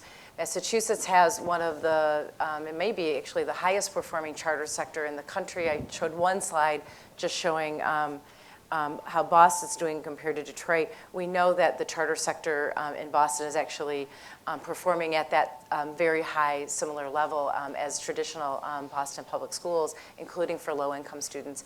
Can you tell us just a little bit about what do you think has been helpful in driving the success of that sector, particularly for low-income students? And because charters are predominantly in low-income areas, yeah, right? yeah. Okay. Well, I mean, acknowledging I'm wading into a treacherous area here. I know there's diversity of opinions in the audience on this, but our model has been, we have a state authorizing process. It's a very tight, highly controlled, deep authorizing process. The notion behind charter schools in our state was these were new schools, laboratories of innovation that were an added cost to the state. We were capitalizing a new system. We actually reimbursed districts for the lost students for a period of time. So it was more expensive to have charter school than not to have a charter school. And therefore, if we were going to spend taxpayers' money on this, these schools were going to have to perform at least as well as other schools serving the same students, if not better, in order to maintain their charter. So there's a very deep scrutiny that happens for anybody to get a charter school that comes before the State Board of Education. And it's actually a challenge for the State Board because there are lots of schools that come forward. It takes up a lot of the State Board's time to do that, but the department does very good staff work on that. Then you get the charter, you have it for 5 years, there are regular checkpoints, and we're very strict on authorization and regulation of charter schools as they go forward. They have to add value in terms of contributing to student performance. Kathy, you ready? Yeah, I am. Quick one first for Mark. You held up your report. How would, if folks in the room want to get a copy of that, how could they do that? Yeah, so I brought a small stack of them that I'm hoping you'll take, so I don't have to bring them back on the airplane. But you can get it online as well on the Nashville Chamber website. If you have a problem finding that, feel free to connect with me through Education Trust Midwest.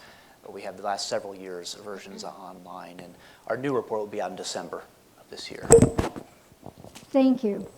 Amber, interestingly enough, first question is directed at you, although I'm sure the rest of the panel face similar problems in their state. We understand the depth and breadth of the educational situation in Detroit, but what about other communities?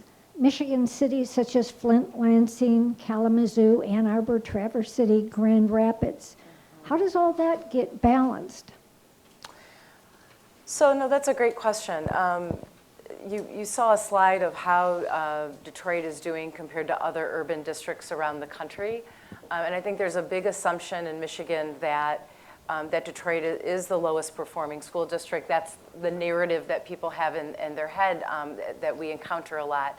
And in fact, it's not correct. There are actually several other school districts in the state and many charter districts that are underperforming Detroit public schools, including Pontiac, including Flint, my hometown Pontiac, and particularly for African American students, which is really, we have been underserving in a devastating way for well over 30 years in Michigan. I think what's changing is that for so long, people assumed that that black or brown kids or low-income kids weren't doing well because they were poor. As you were saying, what can we do? This is what we have to work with, right? And I think what's really changed in the last 5 years is that data has been becoming more transparent, is being shown, and we've seen that other states Their African American students are 3 and more years ahead of our African American students. Their low-income students are learning among the top low-income students in the country and the world, whereas ours are underperforming most of the developing world.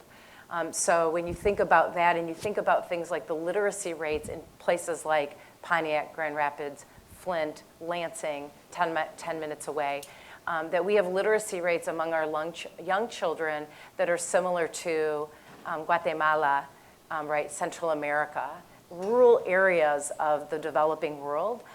It tells you that this is a statewide problem, and with strategies and investments and more coherence and people rowing in the same direction, I think, which you guys have shown is possible. When we get serious and we get focused, that all kids, right, all boats can be lifted, right, in a rising tide. And I think despite those gaps and those persistence gaps, your kids of color and your low-income students have been rising, right, along with white students, despite the gaps, although those still need to be addressed, right? So I hope that makes sense. Paul, this one's aimed at you. Massachusetts had its turnaround as it began, it sounds like, in the early 90s. Could you succeed today in a more polarized political environment? Michigan often sort of seems pretty polarized. Yeah, I mean, I think it's a tougher environment when I come and talk to people here and sense the differences. You know, it's one of the astounding things in education. At some level, in virtually any room you can go into, if you say, we want to prepare all of our students for success, and by success we mean we want them to get and hold a 21st century high-skill, high-knowledge job that will enable them to support themselves and a family. We want them to be active, informed citizens capable of being leaders should they choose to do so. We want them to have all the character traits we associate with family leadership should they choose to have a family. We want them to be fulfilled individuals and lifelong learners capable of solving problems that we as educators today can't even conceive of. Well, most people in most rooms I go into will nod at that and say, that's what we want to do. The problem is we get into violent disagreements about how we get there. So at 30,000 feet, we're together. We get down to 15,000 feet where it gets to strategy. And in strategies, we have widely disparate opinions on what needs to be done. And we have had that in Massachusetts. It's not been an environment without contention. But it is not really, it's not assumed a partisan mantle for the most part. It's not assumed a sort of outside-in struggle, so it's all the inside fighting all the outside people. We have worked hard. I mean, one of the things that the business community, I think, modeled in our leadership in the work in education reform was that our lead guy, Jack Rennie, who was head of the Mass Business Alliance, he and I co-founded it, was a great listener. And so we went out and we did sort of massive listening tours of listening to people in the field, listening to people of different opinions on what strategies would work, making people feel included in the work that we did together. And so I think there are ways of attacking the kind of dissonance that sometimes come up over strategy, but it starts with listening. It starts with coming around the table together. It starts with a notion of we're doing reform, you know, with the field, not to the field, because ultimately you can't impose it from on high on either the field or communities because they will find a way to resist it, and we've been successful there. I'll just add that it is a different political environment. The business community in Tennessee, I don't think we're unique in this, has sort of woken up and said, you know what, we've got to up our game in the legislature. So the four large chambers in Tennessee, which is Nashville, Memphis, Knoxville, and Chattanooga, several years ago we formed a 501c4. And back in 2014, when we got enormous pushback from certain legislators on our standards, we were using that C4 and we were running radio ads in districts, encouraging representatives and senators to stay the course on rigorous standards. Because folks from out of state, groups from out of state were dumping money and on the other side spreading conspiracy theories. And so your local business communities are going to have to engage in a different way than they did in the past to make sure this stuff not only gets passed, but it sticks. I do think, as I travel here and listen to people, it's harder these days to get the business community to come and focus on education because some of our debates over strategy have become so contentious. Exhibit A is the charter school debate. People get hurt in that. There's a lot of, it's hurt the field because, people are either all charter or all mainstream system, and there's this tremendous crossfire which makes us look like a field at odds with itself, and it's kind of discouraging to others. It's discouraging, I think, to members of the business community who want to get involved, but don't want to alienate some of their constituencies, or the battles we've had over testing or teacher evaluation or things of this nature. So I think in organizing the business community in the present time, for example, I hear sort of a clear emergent theme in conversations here about starting in the early years, where there's a little bit less of this kind of divisive controversy. Looking at early education, where Michigan apparently has made a big commitment move already, looking at the reading by grade 3, which we know is so central. We argue violently over K-12. In my experience as Secretary of Education going into kindergartens all around Massachusetts, I'd find roughly a 5-year spread between kids entering kindergarten from those who are 2 or 3 years behind age-appropriate reading readiness to those who are 2 or 3 years ahead. And if you actually look at the research on those 5 quintiles, there isn't much movement through the entire 13 years of K-12 education, between those quintiles where they started. So in a certain sense, the battle is over before it even begins.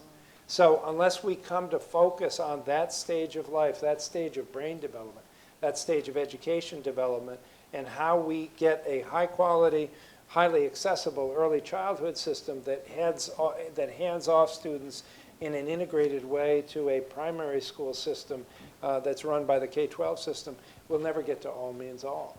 So I think maybe there's a sort of,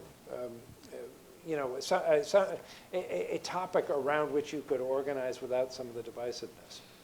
That's helpful, thank you. Sarah, next question's for you.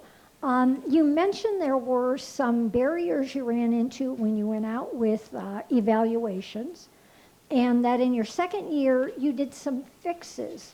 Could you describe sort of what those were and what the process was you used? Sure.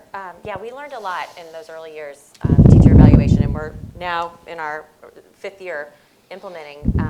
But that first year, I think people were nervous. They didn't know what to expect. This was a new system. We'd had teacher evaluation at the state level, but not with any real teeth behind it, not with any real meaningful training or support or feedback that was expected. And so when we rolled out the new system for all teachers, multiple observations for every teacher every year, principals were concerned, and in some cases, rightly so, about the time that would take in terms of to do those observations and do them well. Teachers were nervous. They didn't know how the results were going to be used, even though we kept saying, these are local decisions. The results will be used at the local level. I think a couple things. First, people had to experience a full year to sort of understand that the world was not going to end. That they were actually, at the end of the year, getting feedback, in some cases better feedback than others, but a place we knew we needed to work to make sure all teachers were getting high quality feedback. But they were, for the first time for many of them, getting someone in their classroom, giving them helpful information about their teaching, and they were getting better. And at the end of the year, we actually saw the highest growth we'd ever seen as a state on our state tests. And so not only did people not get fired in droves, they got feedback, and they got better, and they saw their students grow as a result. And so moving into that second year, we issued a report the summer between first year and second year that sort of tried to capture all the feedback and the listening tours that the department had done, our state partners had done, what we were going to be proposing to change. Some of those things were allowing principals to collapse observations, so they have various domains they have to go in and observe, and rather than having, for instance, the planning domain and the instructional domain as separate kind of classroom visits, they were allowed to assess those two things together. So they went from 4 to 6 observations to essentially 2 to 3. We also gave districts the opportunity to think about high-performing teachers and streamlining some of the observations that were required there. Though, again, there's always trade-offs. Those teachers, the high-performing teachers said, in feedback sessions that we had with them, they didn't want to not have enough observations that they felt like they were getting a full picture of feedback and that wasn't all based on one observation. But those are the kinds of adjustments to the system that we were able to make based on the feedback. Some of them were legislative changes that had to be made. Some were state policy changes. Some were just better guidance and training from the State Department. But I think the public nature of that report and the fact that we really did listen and people saw the power of the feedback and the cycle of improvement really start to take effect even in that first year made the second year very, very different. And moving forward, we've continued to issue a public report each summer about what we're learning, what changes to the system will be made. And I think people have appreciated that sort of transparency of process. I think also the data you share back with schools and principals. So this is what your teachers scored on the evaluation instrument, and this is what the student achievement score component of that looks like. And if there's a big differentiation between the two, a divergence, then that speaks to maybe the principal or assistant principal needs some additional coaching on how to evaluate. Because remember, I mean, the notion that principals should be instructional leaders is a pretty recent revelation in a lot of schools and classrooms. And so not everybody has been properly developed to be a good evaluator, which, at the end of the day, the evaluation system is only good as the person doing the evaluating. So that's an important piece of that. So that feedback you all give schools is really important. And I mean, there's so many details here that I could spend more time than we had this morning going into, but I do think Mark's point, both the principal piece, and we fundamentally changed the definition of what a principal was charged with doing when we instituted this new evaluation model. And so then thinking about the principal evaluation and supports as well, that also had to be happening. So, I think teachers also appreciated knowing that their principals had to be trained and normed each year. They had to pass a certification test to show that they could accurately observe instruction and score appropriately. They had to be retrained. They had to go do additional training if, again, not that you would expect the scores to all be the same. They're in some ways capturing different things. But if you've got a teacher who's scoring 5 on value added, meaning the growth is off the charts and they're getting a 1 on observation, or vice versa, then the teacher is getting mixed messages, and that's where the state's able to sort of show that data to districts and say, what do you think is going on here? How can we help you? Or do you, what's your plan to figure out, how teachers can get more consistent? You're bumping. This if I means, could I just think, add one comment on that. What's important, I think, in a group like this to think about is the theory of action behind the idea that teacher evaluation is going to improve performance in schools. And if the idea is that teacher evaluation will weed out the bad teachers, that's a relatively minor aspect of what's important about teacher evaluation. The big thing is we need to improve the quality of teaching virtually across the board in education. that's the question, is did either Massachusetts or Tennessee do any kind of statewide training for teachers at some point, just, to get this going? On the teacher evaluation you're talking about? Well, or on- just teacher training, Yeah. period. Standards, Yeah. standards, right? Well, I mean, I think we've both been, in our respective states, been doing a lot of work with respect to, having the state agency either offer funding. When we originally did the reform in 1993, there was a whole separate stream of money that flowed to district for professional development purposes. Eventually, that got tied into the overall formula. The state agency wasn't necessarily the primary provider of professional development, although it did make professional development services available, but sometimes provided resources to districts or outside providers to help with things like Common Core implementation and things of that nature. But this notion about what is it that you concretely do to improve the quality of teaching, we were talking about just the early primary grade reading and the grade 3 reading objective.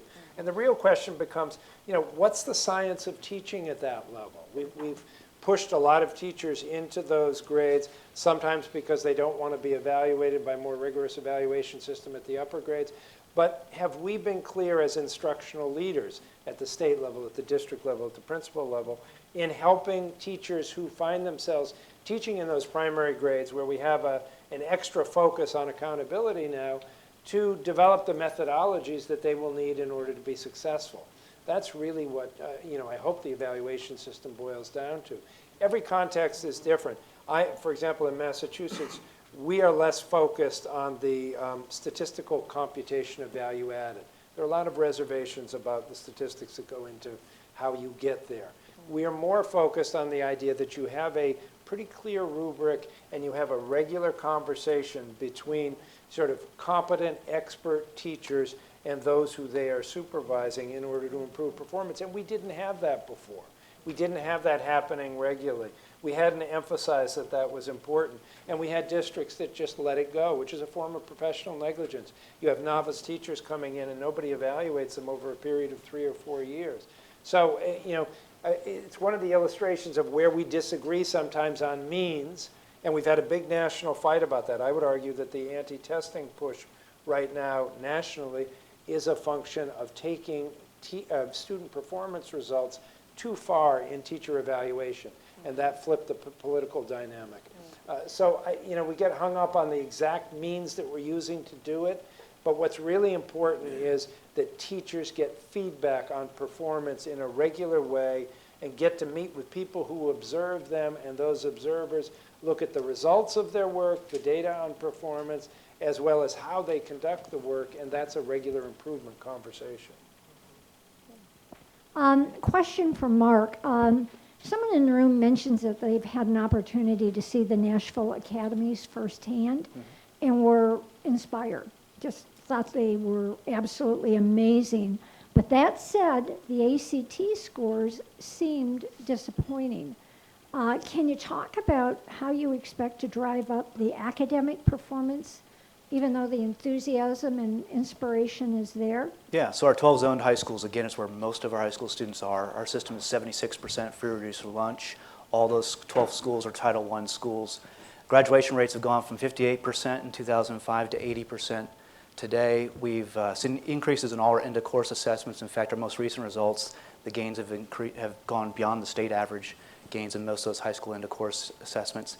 ACT, Tennessee is an ACT state, so just about every student takes it. So as you compare across states, you're going to see where all students take ACT, that average lower. We drill beyond the average, so average doesn't mean a whole lot to a business person who wants to know how many kids are college ready when they leave high school, and it's not where we want it to be. We'd be delighted if 50% of our students got at least a 21 on the ACT, which is some measurement of college readiness. It also qualifies you for a lottery-funded scholarship in Tennessee, which is critically important for kids in poverty. We have those seen the percentage of kids making a 21 or above creep up. So it was 27% making a 21 or above. 3 years ago, it's now at 30%. So every year it's inched up. Most people will tell you ACT is a really tough measure to improve. It's a compressed scale of 36, so it's really hard. A tenth of a point is a big deal on ACT. But it's important, and that's the measurement ultimately we want to see increase, but we have seen improvement, just not the pace that we would like to see. And I would also argue that ACT is almost a K-12 measurement more than an exclusively a high school measurement. We know that our kids are leaving elementary school and middle school behind on tracking toward a 21, and our high schools are actually catching kids up, but not to the point where we're actually being able to see more dramatic ACT growth. So it is a K-12 issue. And so a lot of our efforts now are focused on middle schools to try to get those reformed. Different response, but to the same question. One of the phenomena that we had when we first implemented standards in Massachusetts was we had career technical schools, then called vocational high schools, who came forward and said, the standards that you've set for all children in Massachusetts are actually too high for our students. We get a lot of special needs students. We get a lot of students who aren't succeeding in mainstream schools. So you should actually have a different standard for our students. We naturally resisted that as a board. We said we've got to have the same high standard for everybody because that's what it's going to require for them to be college ready and career ready. So figure out a way to do better than you're doing. They said, well, we have a week on and a week off. And we said, that's not written in stone. You could change that. Well, fast forward 20 years. Turns out that the career technical high schools now perform better on virtually every indicator of performance than our comprehensive high schools. And I think the reason is because the number one problem we have in high school education in Massachusetts is boredom. People who are not feeling connected to what they're learning, not feeling engaged. And in our career technical schools, there's an application of knowledge to something that suggests a hopeful, promising future for kids. And that means that when you go into those schools, the children have a spring in their step. They're inspired. They want to do things, and they see why they're learning algebra because it's going to help them figure out this, that, or the other function that's important to producing a product that actually has meaning in the outside world. And so that's made a big difference. And I think one of the things we need to work on is exactly what the academies are about, is how do we bring more applied learning into the mainstream comprehensive schools? Sarah, Tennessee has emerged as a leader in childhood initiatives. What current programs can you describe, and what new programs are planned? And kind of as an extension, how has that sort of influenced the rest of kids going past that or come through By that? childhood, I'm assuming sort of early grades is the question. Sort of Yeah. what are we doing in those early grades? Well, again, to be quite frank, while we've made progress in our early grades and our NAEP scores were strong in fourth grade reading, we are not at all pleased with our sort of state level measurements and sort of the literacy rates in those early grades. So we are, as a state, also looking at early grades and particularly at literacy and thinking about, what we can do and do well in those early grades, knowing that so much depends on, that third grade measure of readiness and reading in particular. So I think this is a place where we have sort of a multi-pronged approach that is still evolving and emerging. It's not hard and fast and dried on paper, but we're looking at pre-K. We're looking at how to understand more about quality pre-K. We're looking at measures of readiness and kindergarten screeners and making sort of state decisions about available screeners that districts will have choice, but there will be sort of a managed choice for kindergarten readiness measures. We don't currently have state assessments to understand, again, trying to shine the light on those grades. That's one of the things that I think we need to do as a state is to understand more about where things are working and where things are not working and how do we correct where we're off track. So again, we right now are not able to issue state assessments in those early grades and people will agree to disagree on sort of the merits of early grade assessments. But we are in the process of developing an RFP for a second grade assessment that would be optional for districts. That would give us a little bit more visibility and understanding about, again, where they are in second grade. Would also give us some value-added measures for second and third grade teachers, which would be helpful in our evaluation system. And then we're looking at growth measures for those early grade teachers as well, and it's more of a portfolio student sampling approach like we have in some of our fine arts classes and other non-tested grades and subjects. But I think in addition to looking at, and Paul alluded to this earlier, the science of teaching reading specifically, making sure that we're all working from the same playbook. We're partnering with teacher prep on that as well to make sure that teachers coming out of the programs that are training our teachers for the early grades are really taking that seriously and that we have a consistent approach across the state for how you teach reading. And that's a major lift, and if we can get that right, that will have, I think, huge dividends for how our students do beyond that. So it's a nuanced and multi-pronged approach. I haven't even talked again about the RTI, but I think the early interventions is also so critical in those early grades and feeds into this strategy of really helping to intervene with students early when they're off track and what do teachers need to know and be able to do for that to happen. What are the supports, what are the strategies and the ways that we can shine light on instructional practice in every classroom. So those are some of the things that we're, again, evolving as sort of strategies for early grades, but it's not, I wouldn't say, a single prong approach. I have a final question, and it goes to each of you individually. And it sort of summarizes many of the questions that have come in. What has been the single most effective tool for improving student achievement? If you had to say there was one thing. Paul, can I pick on you to start us off? Well, I'm tempted to say one thing on the macro level and one thing on the very practical level. On the macro level, improving student achievement in Massachusetts, leadership was key. People who at the level of significant responsibility, whether it be in business or in government or in the education sector itself, who saw that this work of improving education was vital to our collective future and deciding to make that an urgent priority, that made all the difference. Without that, we wouldn't have the structure and framework that we have. Down at a more micro level, I would say building a set of high standards, measuring progress, and making those results public was critically important. Thank you. Sarah? Yeah, I may sound like a broken record, but I'm going to take a liberty and couple two things together that I think have worked in tandem. I think in Tennessee specifically, we had to raise our standards and our expectations for students. We had to have more ambitious academic expectations for students in our state. For too long, we had set the bar too low. So I think raising our standards was critical.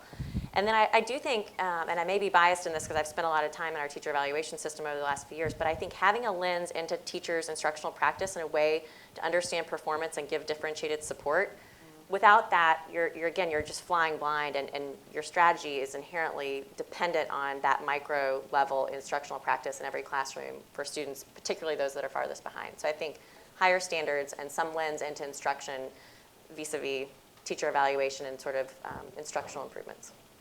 And I'm just going to kind of push back on the question. I think it's real tempting to think of the next silver bullet. In business, who aren't educators, we look for that, right? What is the one thing we can do to affect change, whether it's early childhood or whether it's principals or whatever. Really, it's 6 or 7 things probably. And it's not rocket science, as Sarah said, but it's hard to do all those really well and put it all together and to sustain that in an adequate way. And so, going back to the academies, the academies aren't a substitute for a great teacher in every classroom.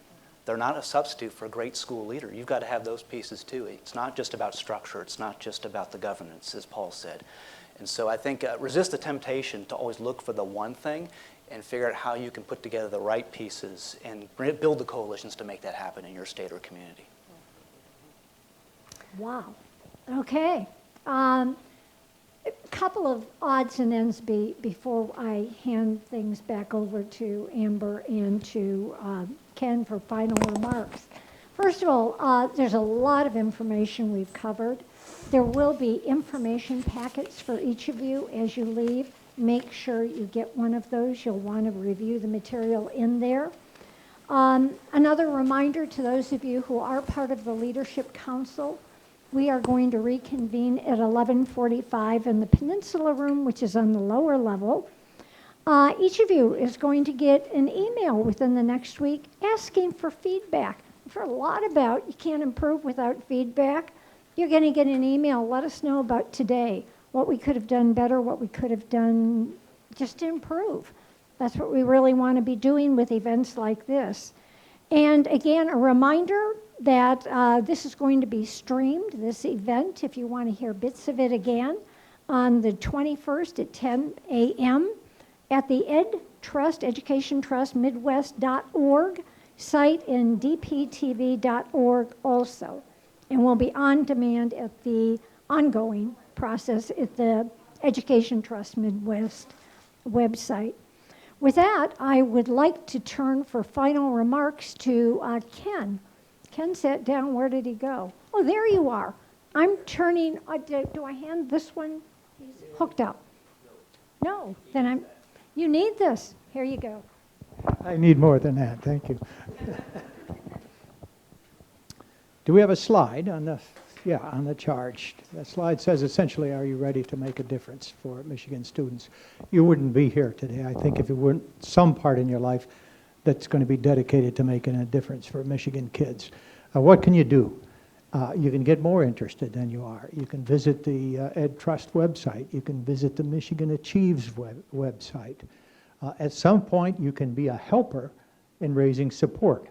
In the end, we've all said that dollars aren't the absolute key to the thing, but support, and in some cases, in terms of financial support, it is.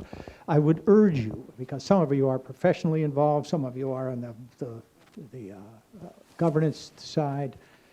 We're all interested in education, though. As an advocate, if you've got some space in your volunteer life, there's no better place to put it in education. If you really want to ramp up your game, Google the Massachusetts and Tennessee websites and look at some of their publications.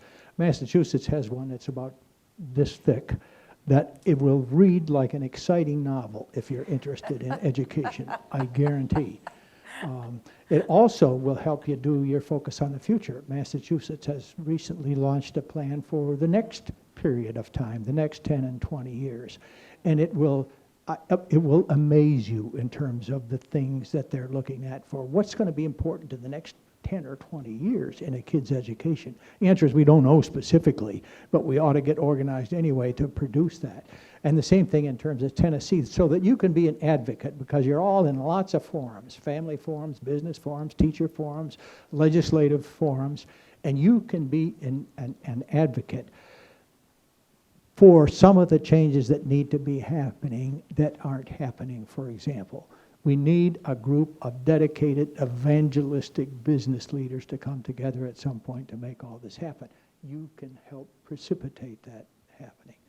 So I hope you all enjoyed the morning this morning. I know I did. I took lots of notes, despite the fact I thought I knew some of this stuff before.